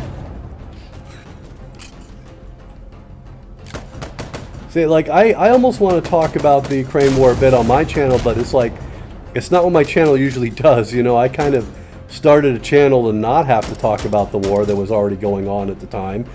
And, you know, history just says no. Like, I'm going to give you a bigger war, so you will talk about this, you know. Because you have to understand, my main job, like, I have to monitor, I mean, this goes back years, like, I have to closely monitor Ukraine and Donbass, you know, the war there, and Russia, and I'm often I'm often forced to listen to or read Russian propaganda because it's kind of like my job to debunk it. Yeah, it's my turn to shoot someone in the back.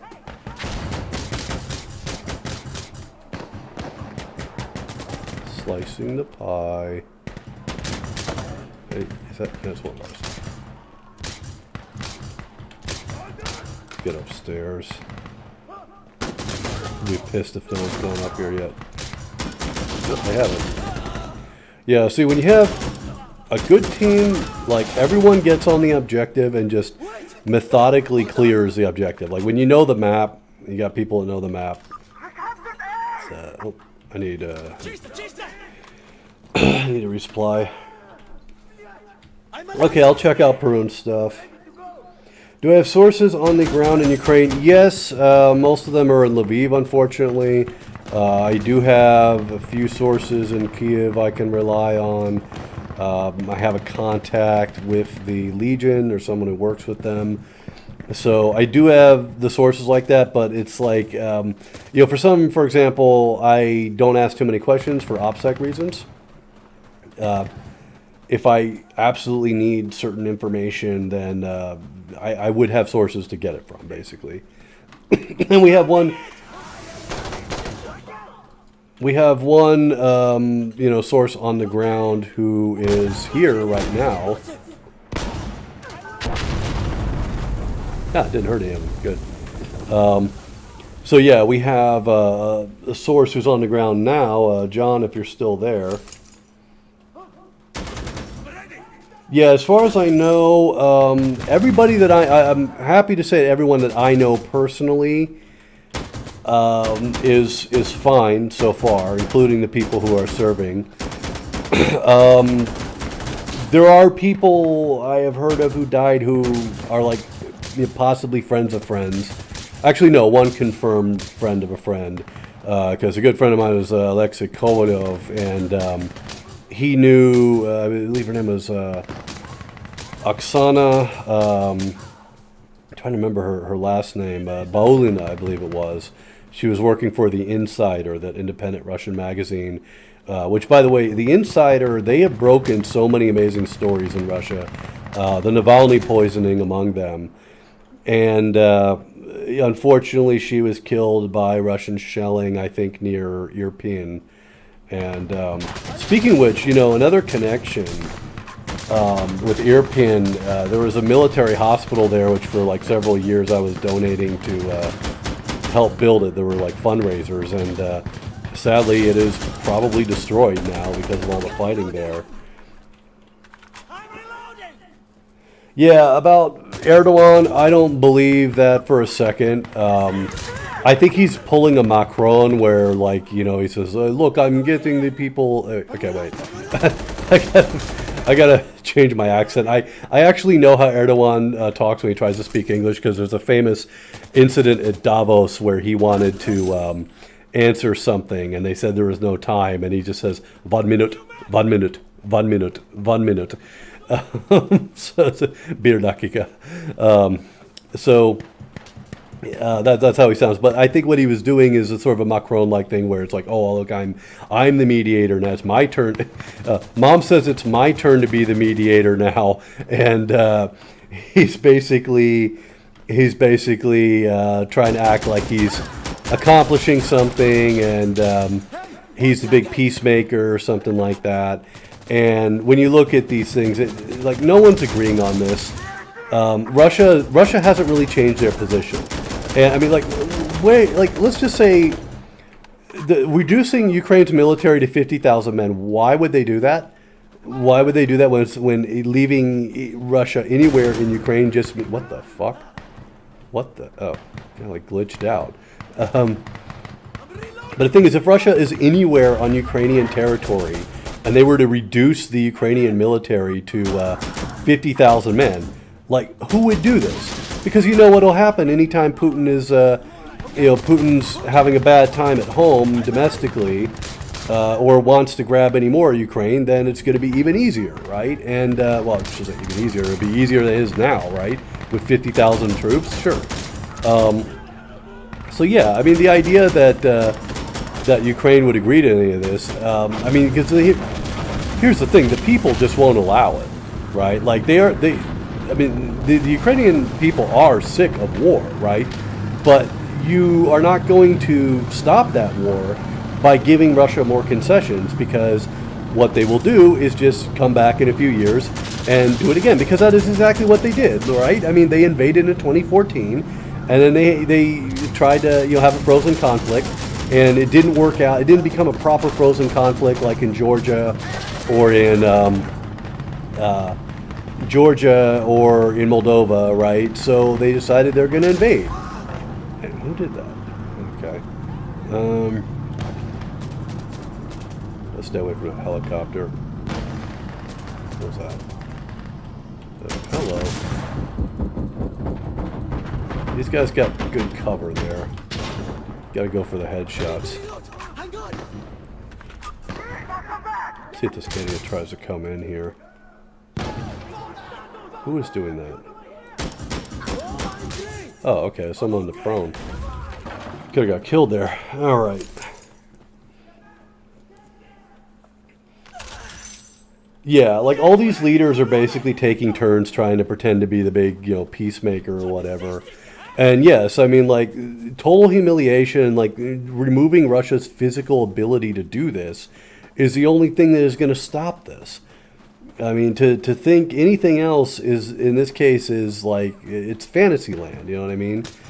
And so, I mean, unfortunately means, yes, the war will have to go on, and yes, it is bad, but here's the thing.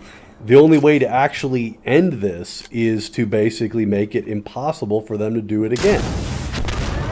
Nice.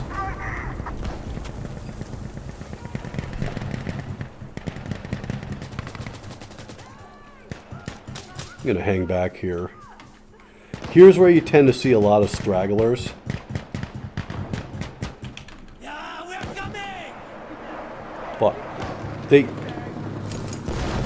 just called in They just called in another gunship.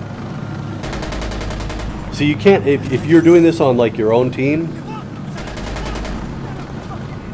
We got a guy near here.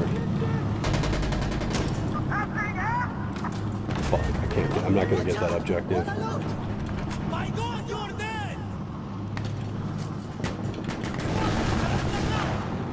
There's a guy around here. I'm coming for you! Trick is wait till she shoots at someone else, and then you can do that. That is a 30mm cannon. You want to treat it with respect. Okay, we need to get in there. Okay. We can't be here because people will come from behind. Alright, safe. Enemy! Enemy, stop shooting!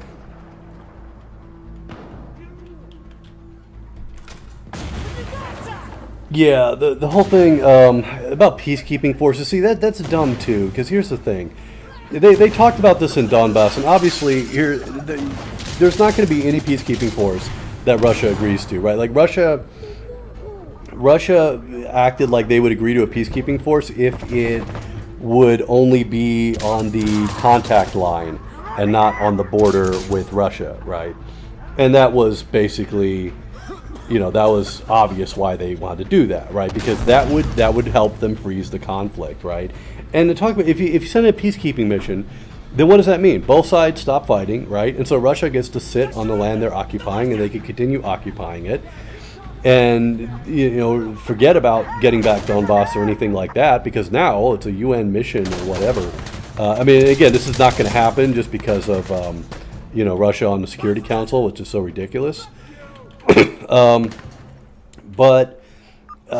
Yeah, like it's not even worth talking about peacekeeping missions. It's just I think what is that politicians and experts, they need to have something to talk about. They need to act like they have solutions when they don't really have any solutions. So that's where they're getting this, let's talk about peacekeeping, or let's talk about NATO, swear off NATO membership. And it's like, look, realistically, NATO membership is not going to happen while there are Russian troops on Ukrainian soil. But here's the thing, is that it's not up to Russia to decide. Because if Russia can force them to do things based on this. Oh, fuck. Asshole. Trying to sneak up on me. Come on, buddy.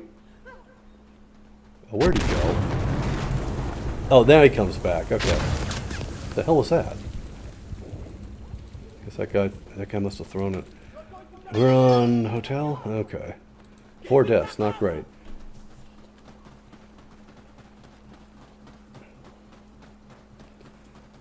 Hey, thanks for dropping in. Philalethes, that's Greek, yeah? Philalethes. Philalethes. I am sorry, my Greek is terrible. But yeah, I think one big problem, another problem you're seeing with the NATO countries and their leaders, like, all this stuff about the MiGs and the surface-to-air missiles, and, so we're getting them, oh no, we're not getting them, oh, we're getting them, all this stuff. The problem is that NATO, they announce everything, right? And I have a feeling if, like, let's say Poland said, look, U.S., give us F-16s, we will give our MiG-29s to Ukraine, and we'll keep everything secret. Like, we won't tell anybody, we won't announce it.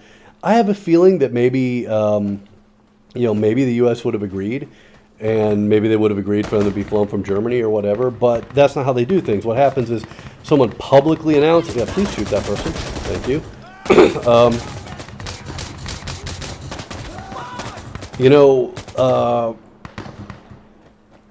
How you say, if they just didn't announce everything out loud, then something could get done, right? Because what happens every time there's an announcement about MiGs or whatever, well, the Russians say something like, well, providing weapons would be very escalatory, and we, and basically, like, that that cows the the Westerners into submission, and they say, "Oh no, we're not. We can't provide those MiGs or whatever." Where's the truck? There should be a technical coming up here.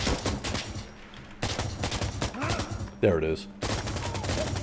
We'll hit that before it can become really dangerous. I have to reload. Wait. Oh shit. Okay.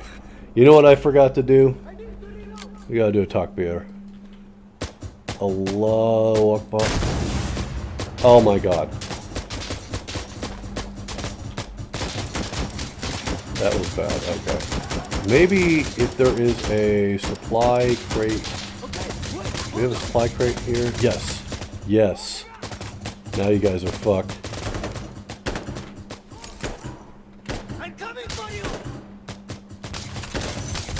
Okay. I got more rockets. Abu Hajar has the rockets. Dodge this.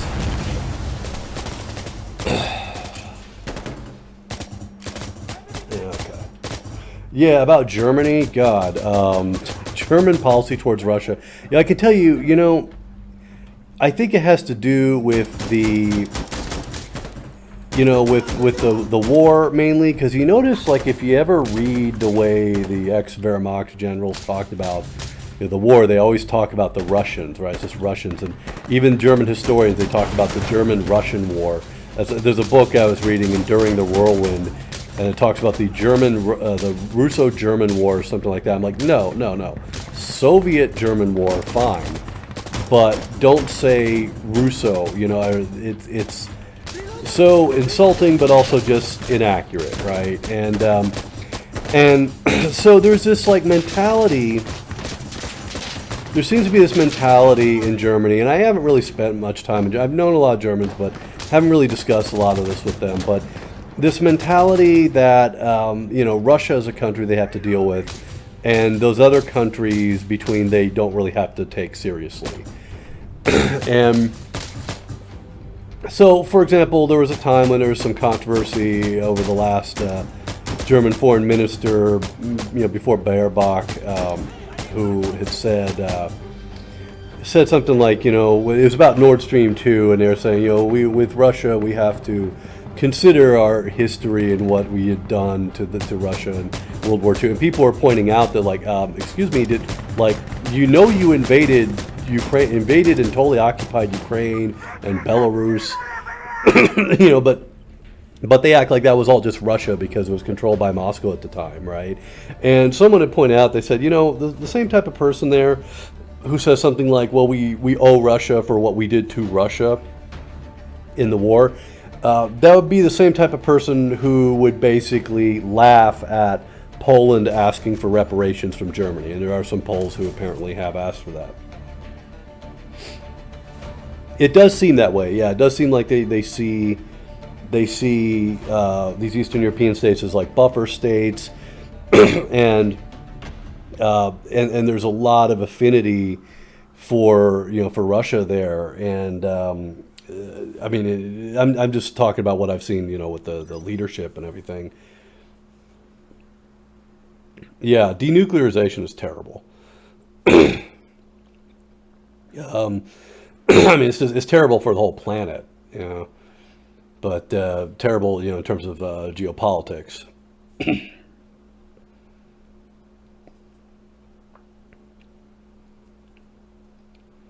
Yeah, I mean, it's amazing, like, how many people warned them about Nord Stream, and it's like you don't see a problem with becoming that dependent on a dictatorship, especially one like Russia. You know what I mean? Because here's the thing.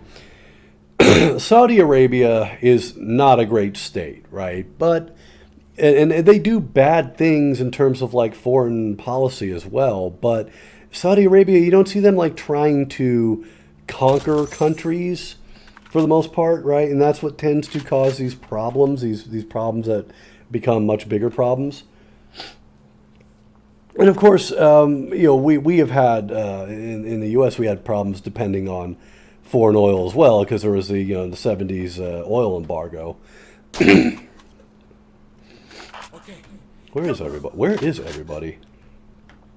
Yallah. Trying to read that there. It's like, hey. Stay alert. Here we go. Here we go. Go. Okay, we're gonna run into some guys probably right in this doorway. Get out of.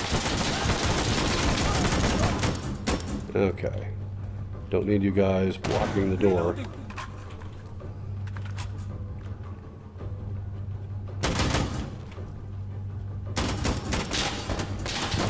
I'm just gonna, I'll let you guys handle it, right?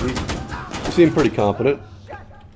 Yeah, the only problem is, like, this can be a fun level sometimes, but get back, guys. The problem with this, oh shit, fuck, I should have ducked. The problem with that first objective there is you see how cluttered it is, right? And if you throw things, how is it I don't have a single kill? I fired into a group of like 4 guys. That's awful. The insurgent first objective is a lot easier. Oh my god, you better do this.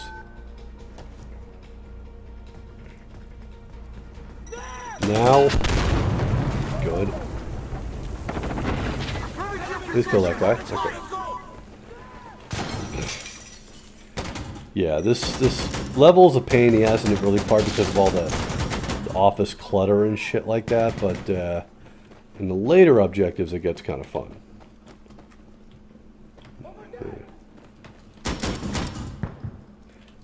Yeah, shotguns are very deadly in this game, even at ranges that you would not expect. You're probably gonna have another bunch of guys come up the stairs there. Yeah, I should have turned faster. What the fuck?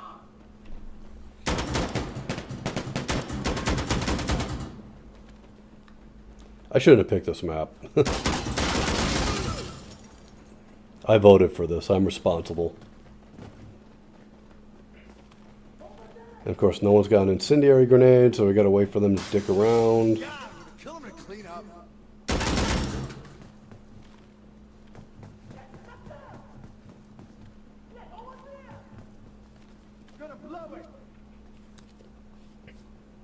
Okay, do it.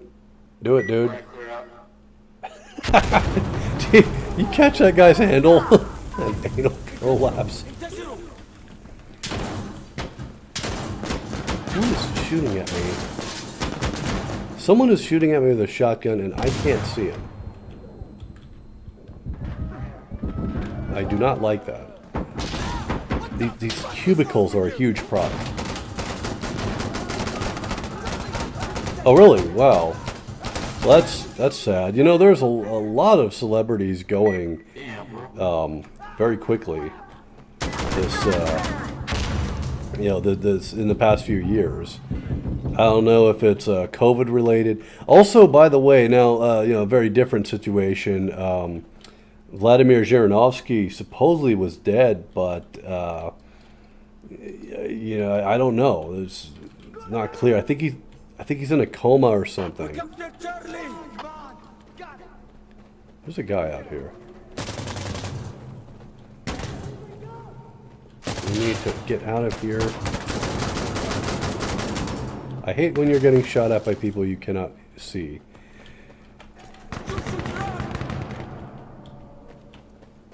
Hey! Hey! Drop your weapon! Hands up! Drop your weapon! Okay, no one near me. Down on the ground now! Okay. Usually a lot of guys on that landing there. That's the objective.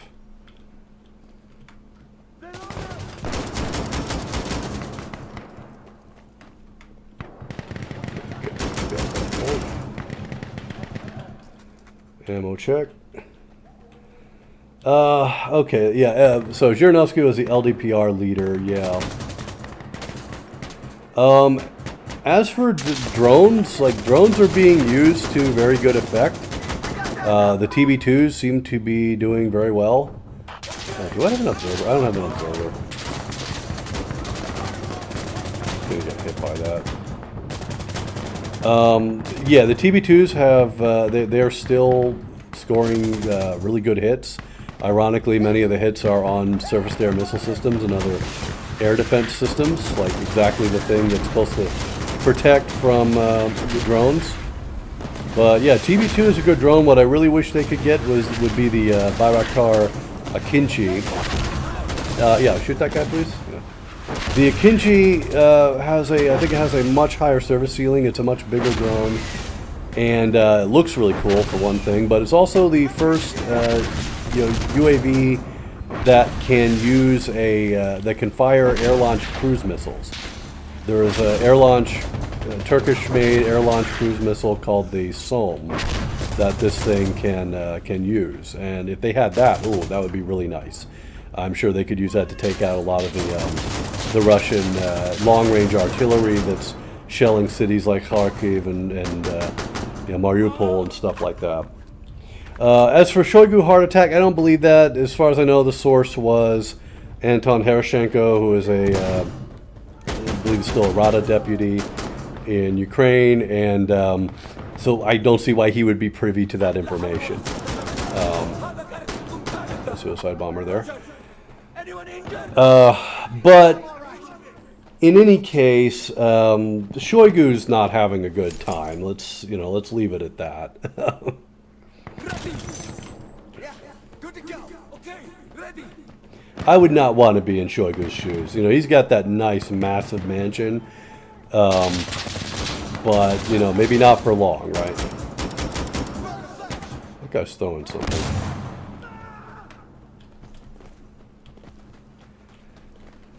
Okay, guys, I got an incendiary. You don't need to spend all that time down there. Fuck. Stop shooting me. Fuck, friendly fire. Whoops, sorry, didn't see you there. I lied. I kind of see him there. All I know about Kherson right now is that it is contested, and the U.S. has confirmed that. Good for them. I mean, think about it. Kherson was the first major city that Russia was able to take, and it took them 6 days just to take it. And it's not really that big. I think it was about 300,000 people before the war or something like that. And now they are losing it. So, if Ukraine can establish themselves there, it would be hard to attack across that flat land, but there's a lot of things they could do there that would really help. For example, destroy the rail bridge, the Kherson rail bridge, because their logistics are very rail dependent. That's why they've been in such deep shit now, because even going into this, they have a shortage of trucks. Not a shortage, but not as much as they need to sustain the kind of operations they want to do. And of course, they have lost a lot of trucks now.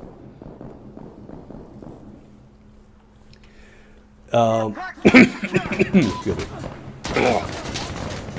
Sorry, I've been talking for a while, and the throat gets dry and everything. I wish I could step away and get some more tea, but that would take a lot of time. Is it observer? No, we don't. Okay. Fire support doesn't get you much on this last objective. I mean, this map in general, because it's mostly indoors.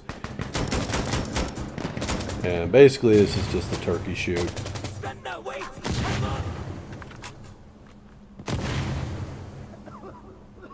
But yeah, the thing is, so, the important thing right now is that Ukraine shouldn't let up any pressure, even on the forces, like the forces around like Kyiv and Kharkiv that seem to be trying to dig in. And when I say pressure, if they don't have the strength to take on those forces, surround them, and reduce those pockets, at the very least, keep them isolated, keep them from getting supplied.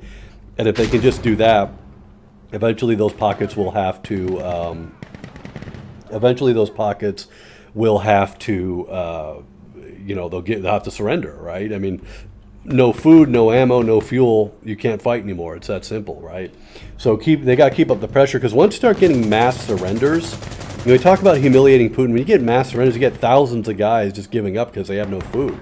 I mean, that's where you're going to see, I think, some progress.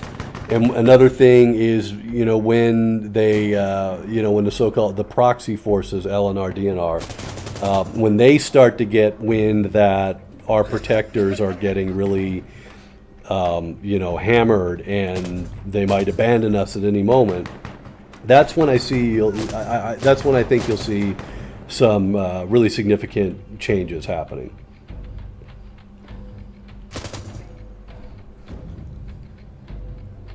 Yeah, so see, Russia, their logistics are very good when they're operating by rail. And see, that's the thing, is that a lot of their exercises, they take place in Russia and Belarus. They have an integrated rail system, right? So basically, you know, when they're doing these exercises and stuff like that, logistics aren't a problem. And moving their troops, because like when they were moving troops around to build up these forces, you know, they're moving massive amounts of troops on these trains and everything, and that's because they have very efficient railway system for doing this. But you know, once they get into Ukraine, they couldn't capture the major rail hubs like in places like Kharkiv and things like that. They have to rely on trucks. And then being winter and the thaw and the mud and everything, that becomes a huge problem for the trucks as well. But yeah, Ukraine should not let up. First of all, the situation on the Azov Sea littoral with Mariupol and Berdyansk and everything, this can't be tolerated, right? I mean, Berdyansk was a very important port for Ukraine. Mariupol too, but Berdyansk very important.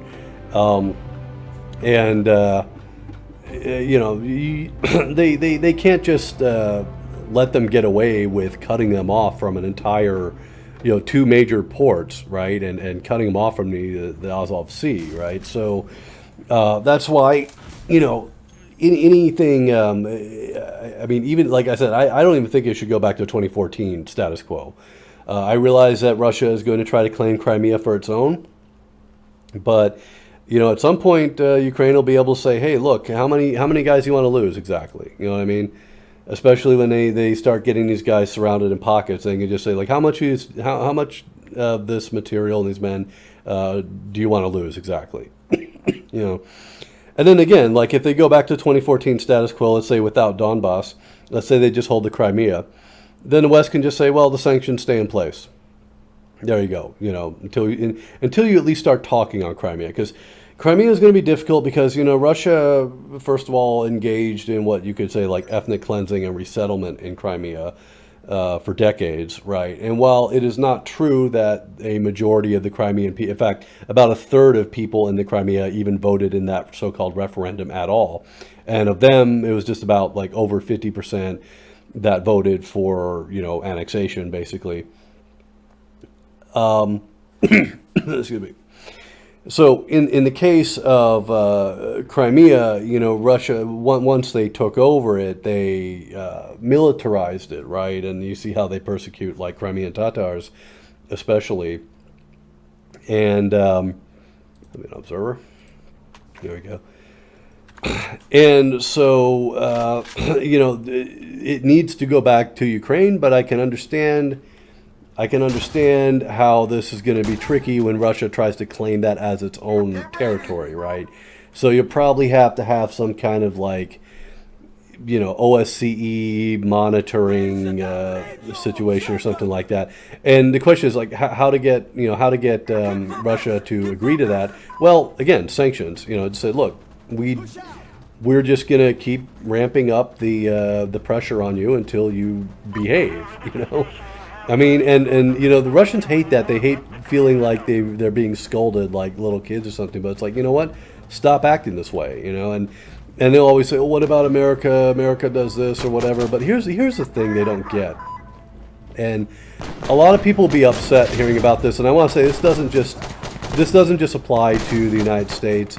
It applies to any country, any major democracy out there. The issue is you can talk about the bad things that the U.S. does or the bad things that the U.K. does or Canada or whatever. But here's the thing. All these countries like also produce things and do good things in the world as well. You know what I mean? Like, say whatever you want about America and its corporations and stuff like that. What you can't ignore is the fact that they create tons of jobs. We create products that people want. We create entertainment. that the world loves. You know, I mean, you can say whatever you want about Marvel movies and all this. The fact is, people are buying it, right? And you know, these other markets, they keep lapping that stuff up, right? And you don't have to like it, but it's just that's the situation, right? So I mean, it seems, I know it seems banal to talk about it this way, but the fact is that you know, like in the case of Russia, like if Russia actually gave something, you know what I mean? If they had any kind of like cultural force in the world and you know, acted like a force for good, then they wouldn't you know, they wouldn't be in the situation they're in now. And also, they would be a much richer country. They would be a much richer country if they didn't have this corrupt dictatorial system. And if they had more, you know, I would say economic leverage, then they would have much better relations with their neighbors and would probably exercise quite a bit of influence over them. And they'd get away with it too, because people would like having the jobs and working for, you know, working for these good multinational Russian companies or whatever. Because that's kind of how it is, like with American companies, right? Like in places like Russia, working for a company like Unilever, for example, is really good. And same in Ukraine as well. Like if you work for a foreign company, you know, a foreign company may not treat its employees in the U.S. very well, but you're making like a fortune in you know, some of these other countries. So, I mean, like in the case of like Ukraine, programmers make a lot of money there. I mean, you know, for that, how do you say, for that country, right? Okay. Really let that guy fool me. Let's get it.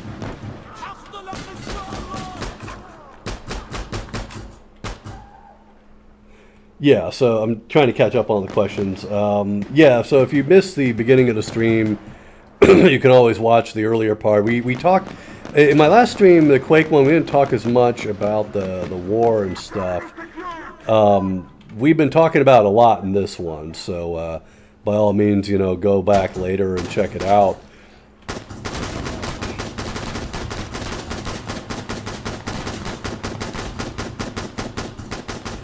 So sorry, just trying to catch up with all the questions there.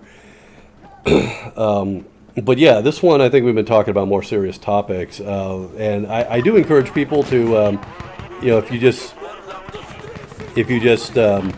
came into this, I recommend watching the earlier parts, especially because my revenue has basically fallen to the floor.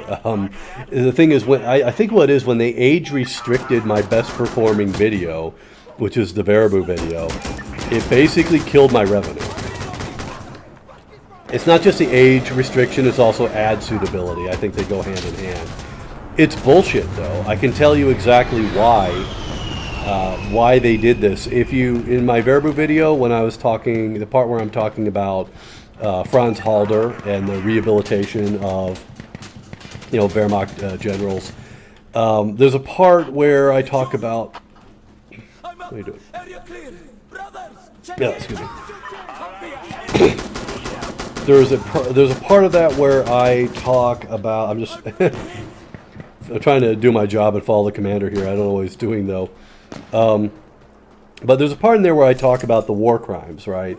And I used a little bit of footage from a Soviet documentary film from the war era, where they were documenting German war crimes, right? And there's a lot of stock footage.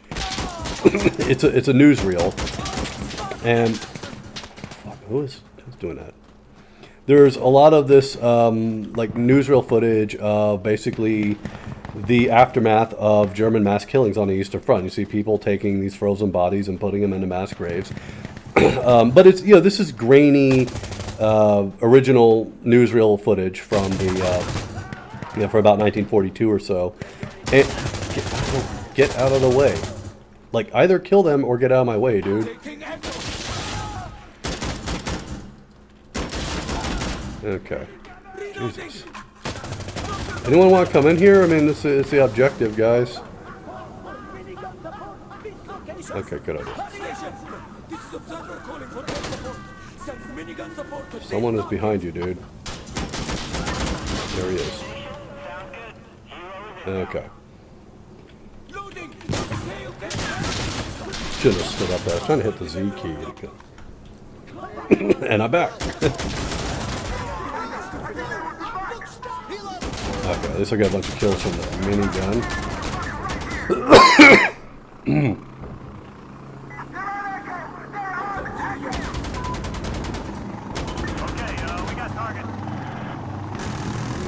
But yeah, so forgot what I was talking about earlier there, but you know, the thing about Russia is that it really is kind of tragic because like there are a lot of smart people there. There are a lot of very creative and innovative people there, and they are stifled by the system, not just Putin, but the system that Putin embodies.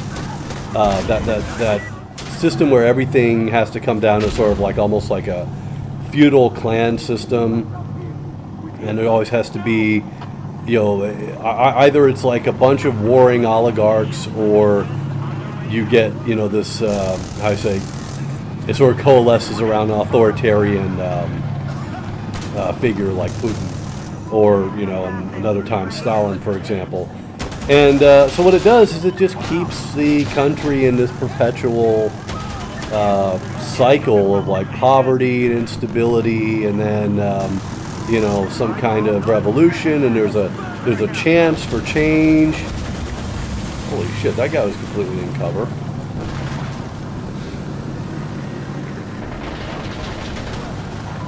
At least got the gunship. I think the commander's dead. I might be the last guy. I think I am the last guy. Shit. We got a minute to go. This is going to be the longest minute.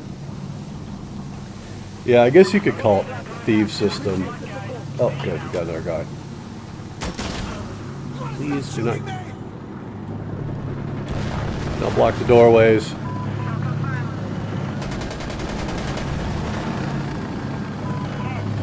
Okay, I'm just going to trust that guy is going to watch that side.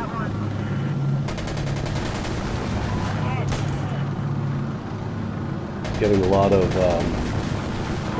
gunship kills there.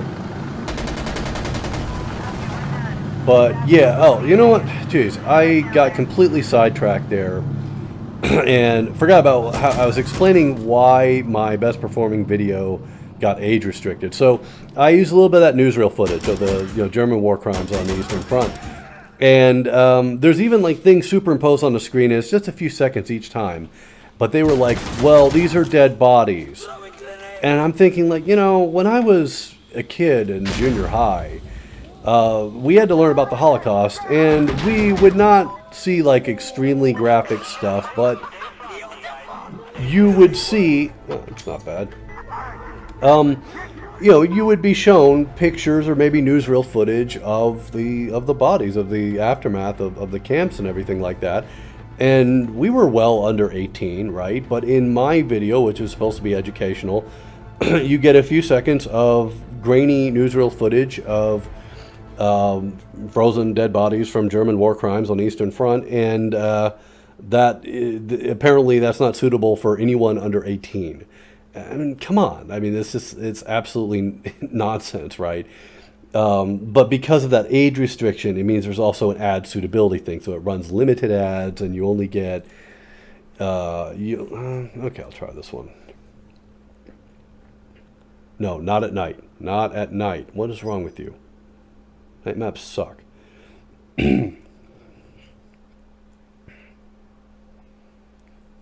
Probably have to wrap this up soon, but we had a lot of people in there on the stream tonight. And we did get a chance to discuss a lot of different issues. I didn't really have a particular agenda for this. I kind of just asked for a manual review. Yes, actually, about the manual review on that video, I was actually talking to a live person about that via email, and they just kept explaining the rules. They're like, well, an educational video, blah, blah, blah. I said, it is educational, right? And I said, it's for a few seconds. It's educational. And, you know, you can't use logic on these tech people. Like, it just doesn't work, right? Let's use the, here we go, Tactical Gopnik. Perfect, okay. So, I was trying to say to him, like, if you had let's say a documentary for high schoolers on the Holocaust, I mean, this is an image you might see in something like that, you know what I mean? And I don't think that you need to be 18 to see newsreel footage of, again, this appears in the video for literally a few seconds each time. I found, see, here's the thing, the automation is partially the explanation here, because I went to the original video that it's from, and it's basically, it's got the raw, you know, Soviet film, perfectly preserved, basically. I think it has subtitles too, and that video has been age restricted. And I'm guessing it's age restricted because it has a ton of bodies in it. Like, if you watch this thing, it's mostly just the Soviets filming the mass graves of civilians that the Germans killed when they came in 1941. Okay, so what I think happens is because, you know, they love their automated systems there at YouTube. And I think the issue... No one killed him? I think the issue is that because I used footage, even a small amount of footage from an age-restricted video, they base... Oh, shit. None of you guys shot at him, did you? For fuck's sake. That's the objective there, right? Have a RPG round. There we go. Yeah, so what I think happens is, like, their system says, this is an age-restricted video, and now it's in your video, and so therefore, you know, therefore your video must be age-restricted, and it's nonsense, you know. But that's the thing about big tech companies. That's another reason why I get so upset about this, like, cancel culture bullshit, like when somebody gets banned for, like, flagrant racism or something like that, because I've been banned. I nearly had my entire channel taken down for complete and utter nonsense. It was like the longest 2 hours of my... Oh, holy shit, that is our own explosive drone. We don't want that in here. It will explode. Get away from that, dude. Oh, shit. Like, shouldn't be there, dude. There it goes. Okay. Yeah, the for fire support, the explosive drone is not very useful. Bomber drones are much better. I'm not observer this time. I don't know what he wants.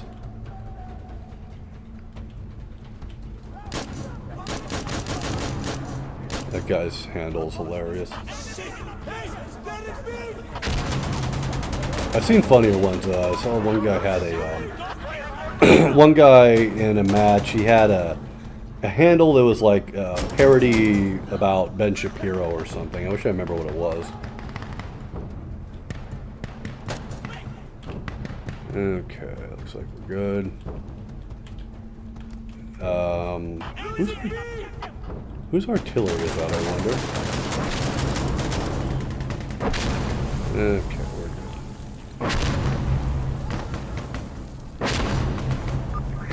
Yeah, so in general, like I said, like with social media, you know, again, I've been banned. I mean, I got a 7-day lock on my Twitter account because I said something mean about the Russian paratroopers invading Ukraine and killing people there, right? That's a protected class, okay, VDV paratroopers. You must respect August 2nd. That's VDV Awareness Day, right? Yeah, I mean, it's just like absolute nonsense. And then you get somebody who's like, you know, their whole YouTube career or whatever, their whole personality is based on like talking shit to like some minority group or something like that. And they're like, I got banned. I was censored. I have been silenced. And it's like, Dude, like, I mean, I got banned for making fun of the VD, like the Russian paratroopers. I was banned for 7 days. Like, what the fuck are you, like, what the fuck is wrong with you? You know, you sowed the wind and you reaped the whirlwind. Is anyone up here? I should have used my ID or something. I got confused.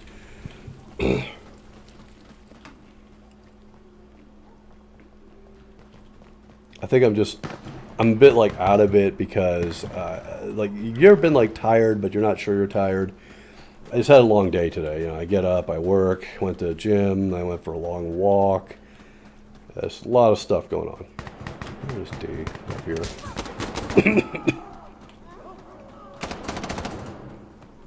Okay. Oh shit, get to that door. Get to the door. Go in.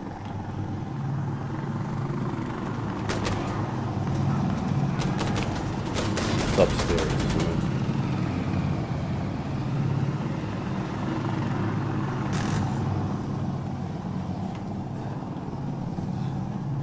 It's this way. There we go. Always play the objective. Yeah, check this out.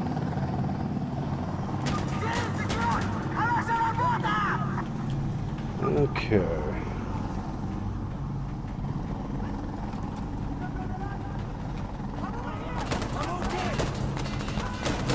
I always want to look out for like windows or skylights because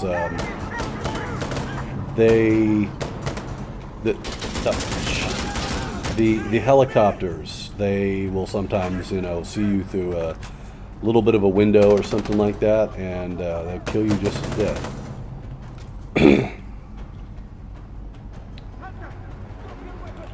Yeah, that guy's close.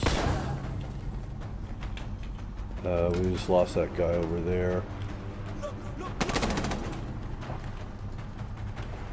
Dead, you piece of shit! Where are you?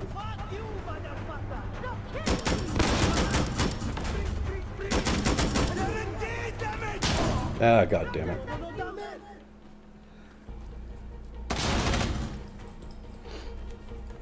See how we're doing here.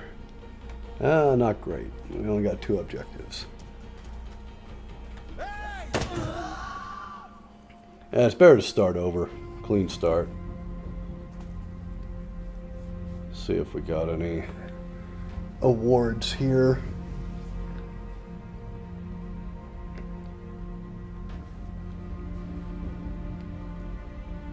Probably should have played as the observer. You get those free kills. Yes, приготовимся. Давай, яла. Do the 360. There we go. It's fun watching when other people do that. Okay.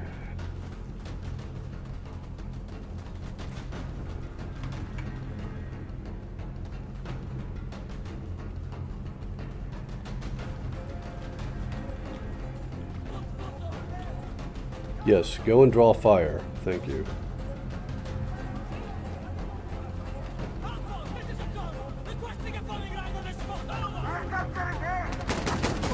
After A already? I feel like I completely missed this last time. Like, I don't even remember going on this objective. That's why my score is so low. Apart from not killing a lot of dudes, basically, okay, I'm gonna stay away from that. Bombs. I think someone shot that person before my rocket hit. Please get out of my way. I do not want to set off an RPG warhead. Did you let people come in the door? Yes, we did. Oh, we got one guy at least.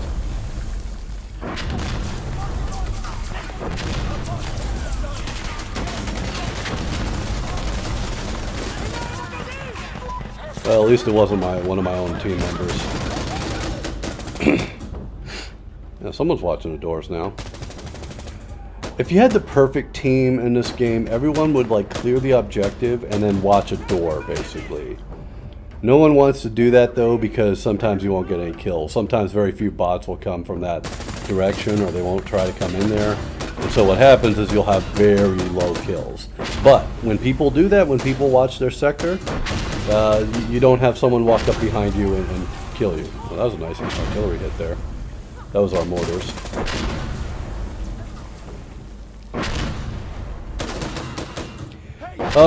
I would not say that the Ukrainian armed forces have as much, as much NVGs as, they'd like to.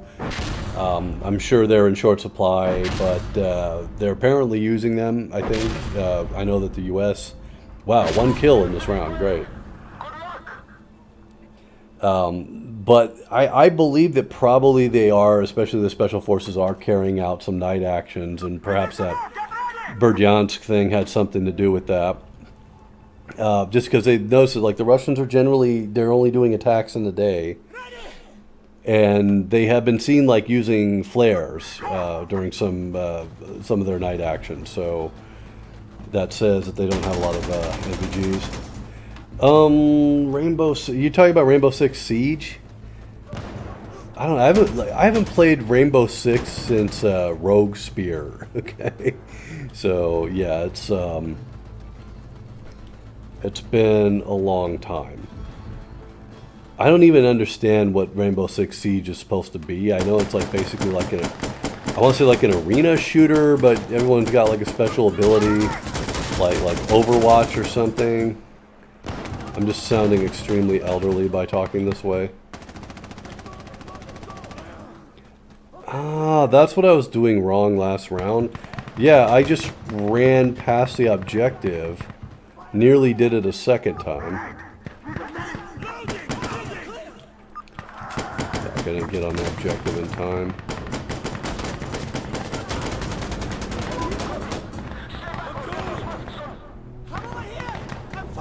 Okay. Main thing is I don't want to get shot in the back by people. Got a guy watching there. Now everyone has to go inside because there is that chopper.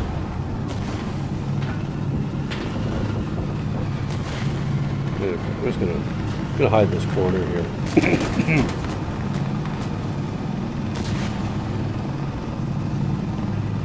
Yeah, so like my familiarity is with the original Rainbow Six and Rogue Spear, and the whole point of that game was you'd have like usually I think you'd set up like 2 teams, and there was like a map at the beginning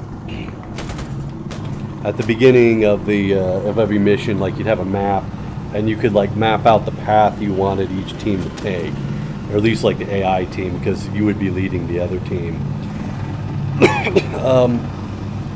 The thing is, though, I didn't really use it. I mean, the AI wasn't great, and I don't remember using the map much. Like usually I'd just take my own team there, or what I'd do with the second team is I would just send them to like kind of like hold the line somewhere, like to maybe guard an approach or something like that. Nothing like complicated, because it couldn't really do that, and in a lot of the missions, like you're supposed to rescue hostages and stuff.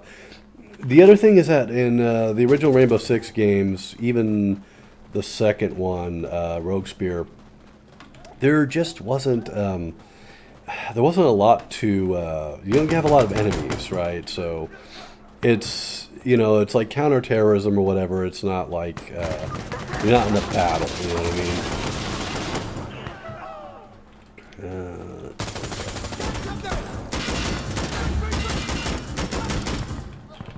Okay, should have left that closed. I'm not afraid of you.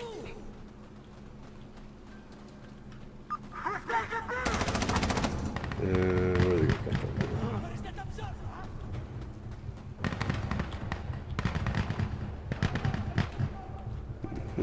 Can I see out here? No.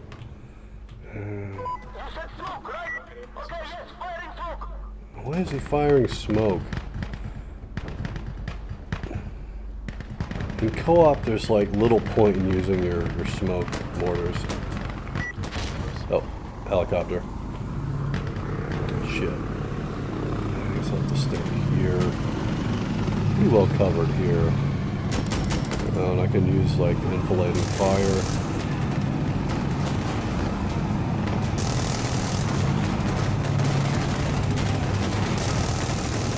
Can't see anybody here though.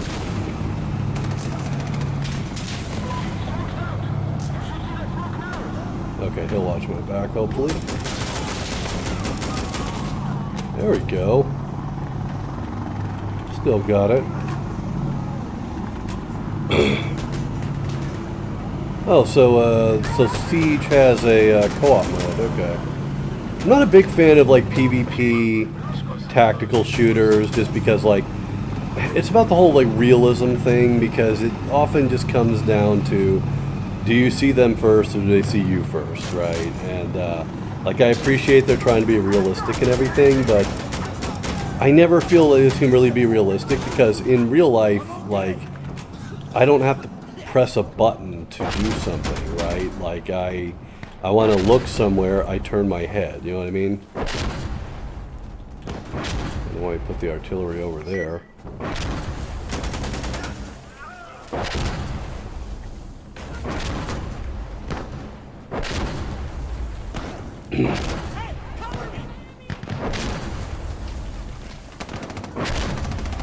Someone there.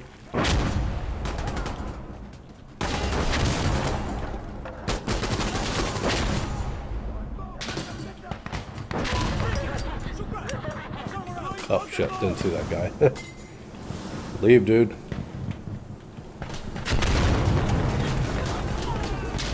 Oh, about flares. Yeah, we're talking about illumination flares. So like they have parachutes, and it's hard to describe.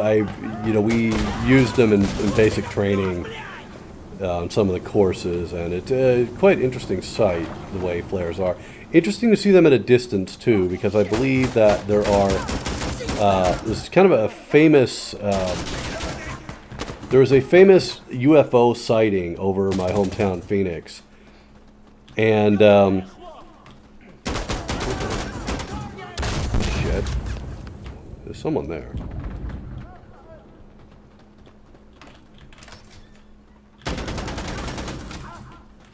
Don't even know what I'm doing anymore.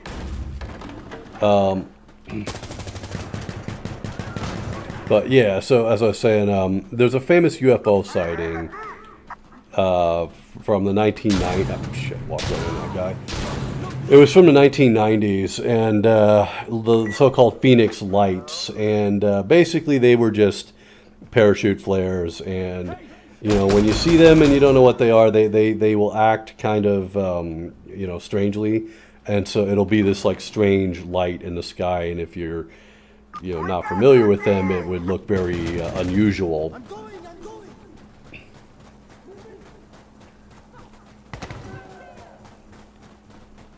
Okay. Yeah, this is one of these levels where it's very cluttered. I mean, it's not cluttered like the what do you call it, the ministry level, but you just have to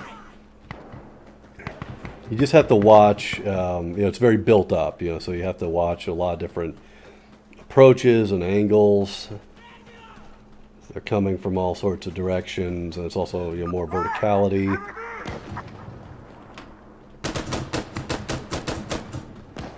Okay, am I still on E if I'm up here? Come on, get through there. Ah, good, yes. Okay, I remember this objective. So, enemy is likely going to come from there. That's going already. What do we do over here? 82 meters, okay. Where exactly, dude? See, See, it's not good to use a rocket barrage on like an objective here because we will have to wait a while. It's unlikely to take out anyone. That'll take out that guy probably, but I got him. I'm sorry, did you say that rocket barrage is on the objective? Shit. Taking fire. I think I see the guy.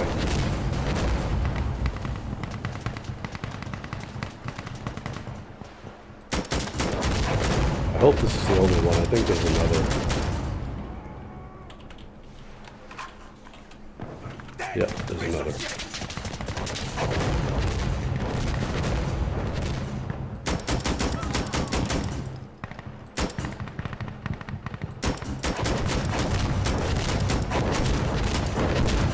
Okay, I gotta follow those two guys.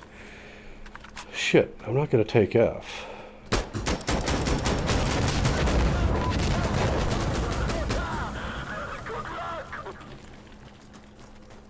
Okay, at least we can get in there without getting killed. There were a lot of guys there. Where was everybody? What were they doing? I don't get it. I'm taking it.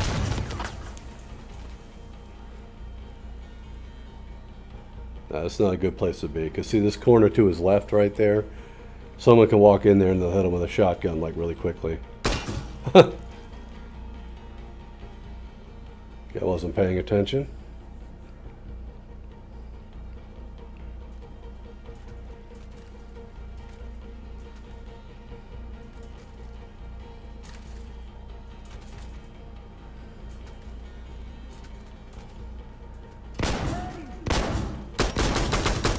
See if we can respawn all of us. No, we got more guys on the point. I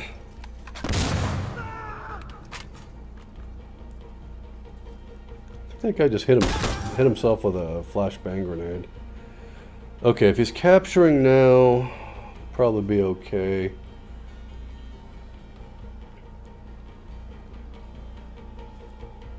Come on.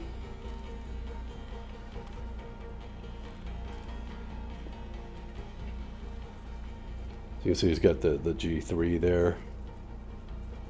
Nice old battle rifle, I guess they call that now.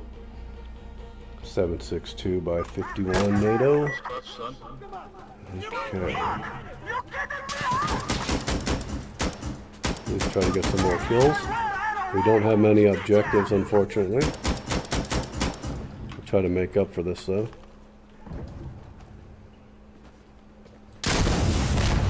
Shit. I'm gonna reload my weapon here. Oh, technical. Fuck. Yes, stay in cover for a while.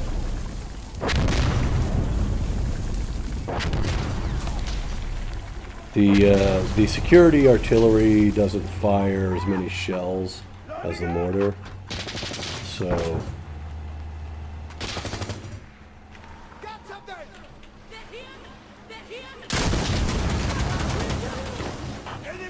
More rockets incoming. Hopefully he called them in a good place, as opposed to like, right on top of us.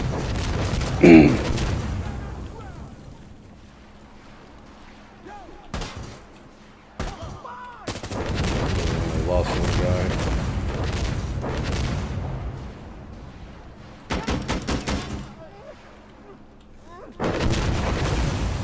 Using the VDB tactics there, I see.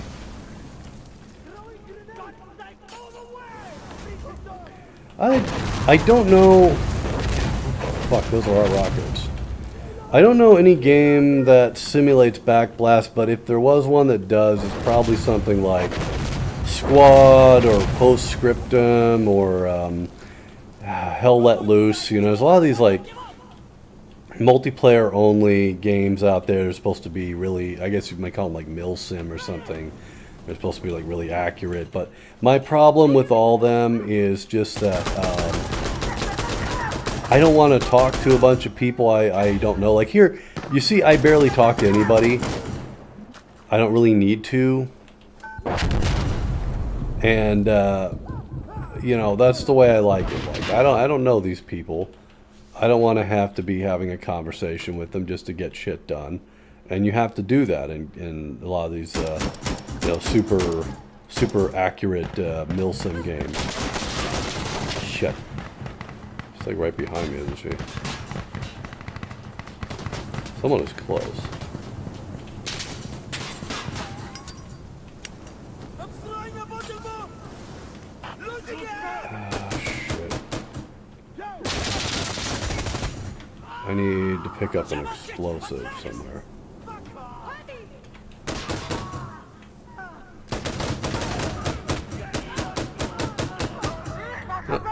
Maybe not. Yeah, Arma 3 is another one in that genre, I think.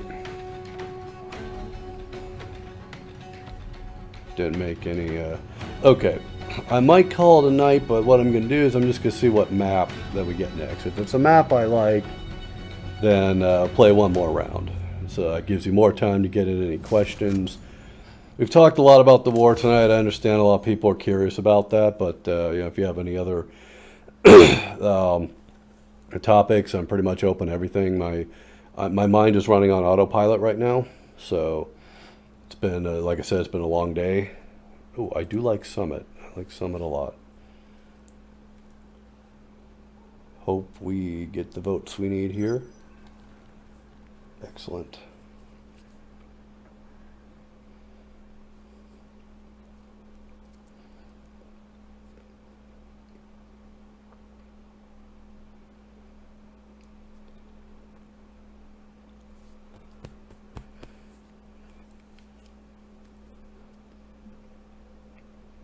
Okay, I was just wondering why it did that little match thing there at the top.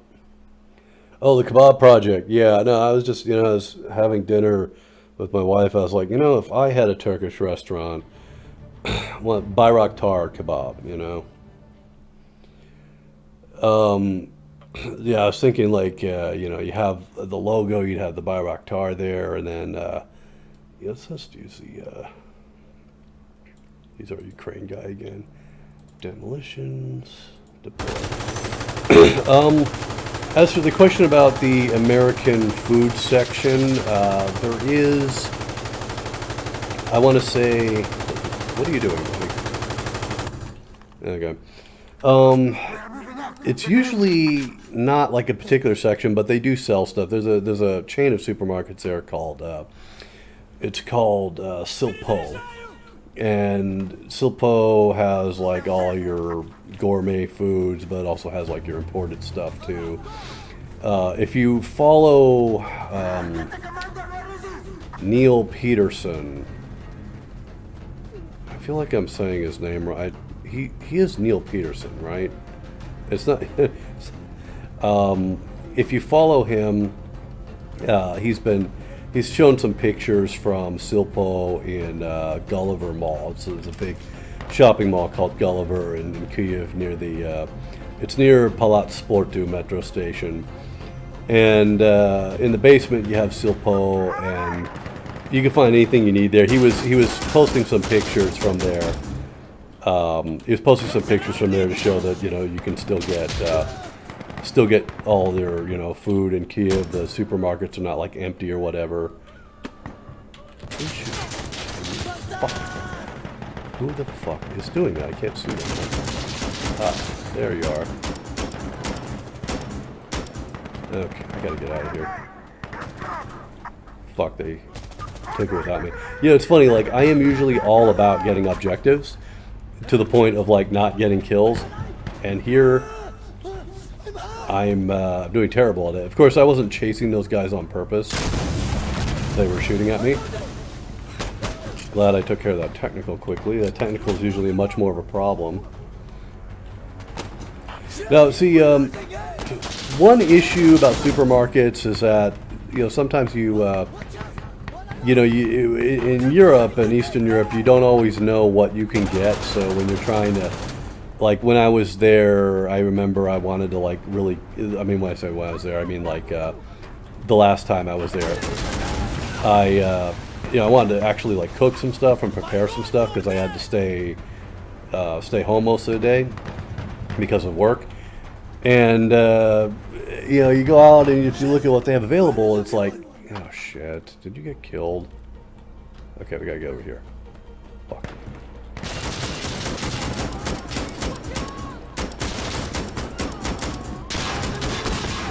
Fuck. This guy is just laying in his... Oh, fuck. Damn it. Yeah, I don't know about, like... I can tell you this. In Ukraine and Kiev, you can get some... Oh, look at that. All 3 awards. All right. But you can get some really nice... like, it would be like string cheese, we would call it, But... It's they have a different name. I can't remember exactly what that brand of cheese is, but it's really nice because generally in Eastern Europe I don't see string cheese anywhere else. String cheese is just wonderful stuff. I can't eat that kind of stuff anymore, but every once in a while, I break down. It's a good snack, And the funny thing about string cheese, like you could take a string cheese stick and just like eat it as it is, right? But I will never do that. I don't know about you, but when I eat string cheese, I have to peel it apart. There's something about the way it peels apart, and it's got that that texture on the inside. And so I always peel the string cheese apart, even though I have no reason to. Not a fan of any kind of spray cheese, though. I've never been into that. Like with processed cheese, like I'm American, so like processed cheese is something that I can deal with. But there are limits, and I draw the line at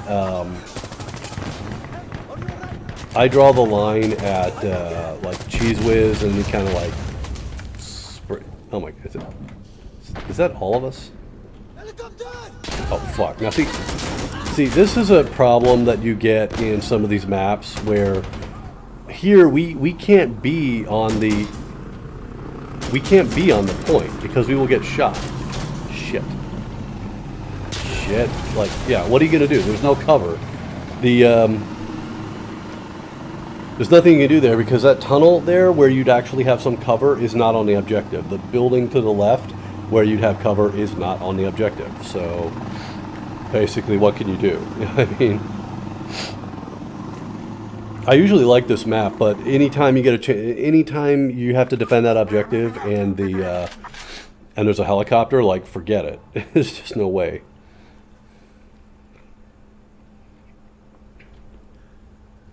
All right, let's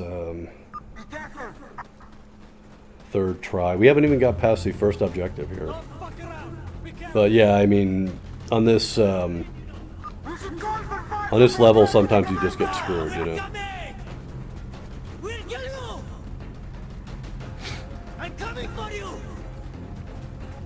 Okay, we gotta watch that side because they're probably gonna show up there. There they are. Got one.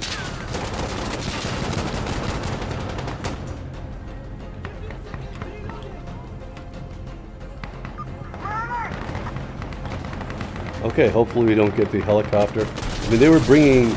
Oh, they've already got the fucking truck.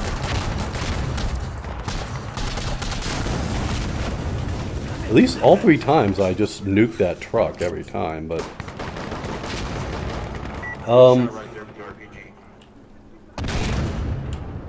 Thank you.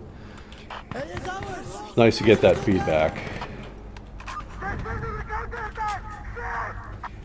So yeah, McDonald's. A lot of people go to McDonald's sometimes just to, because they need to use the bathroom.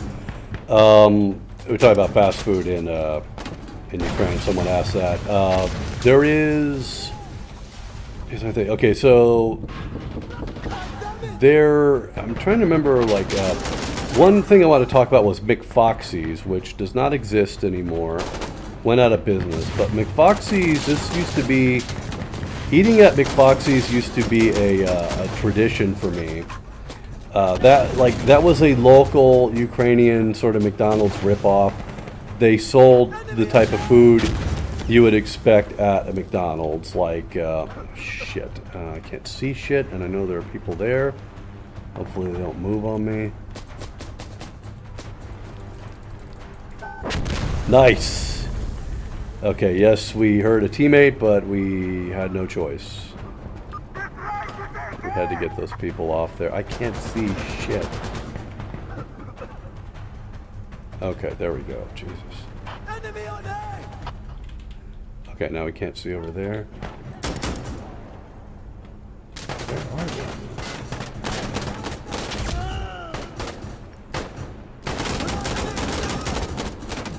Fuck's sake. I still can't see them.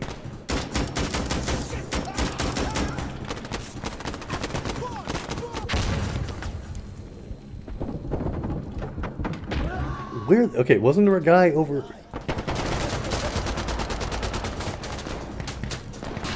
That's the last guy. Jesus.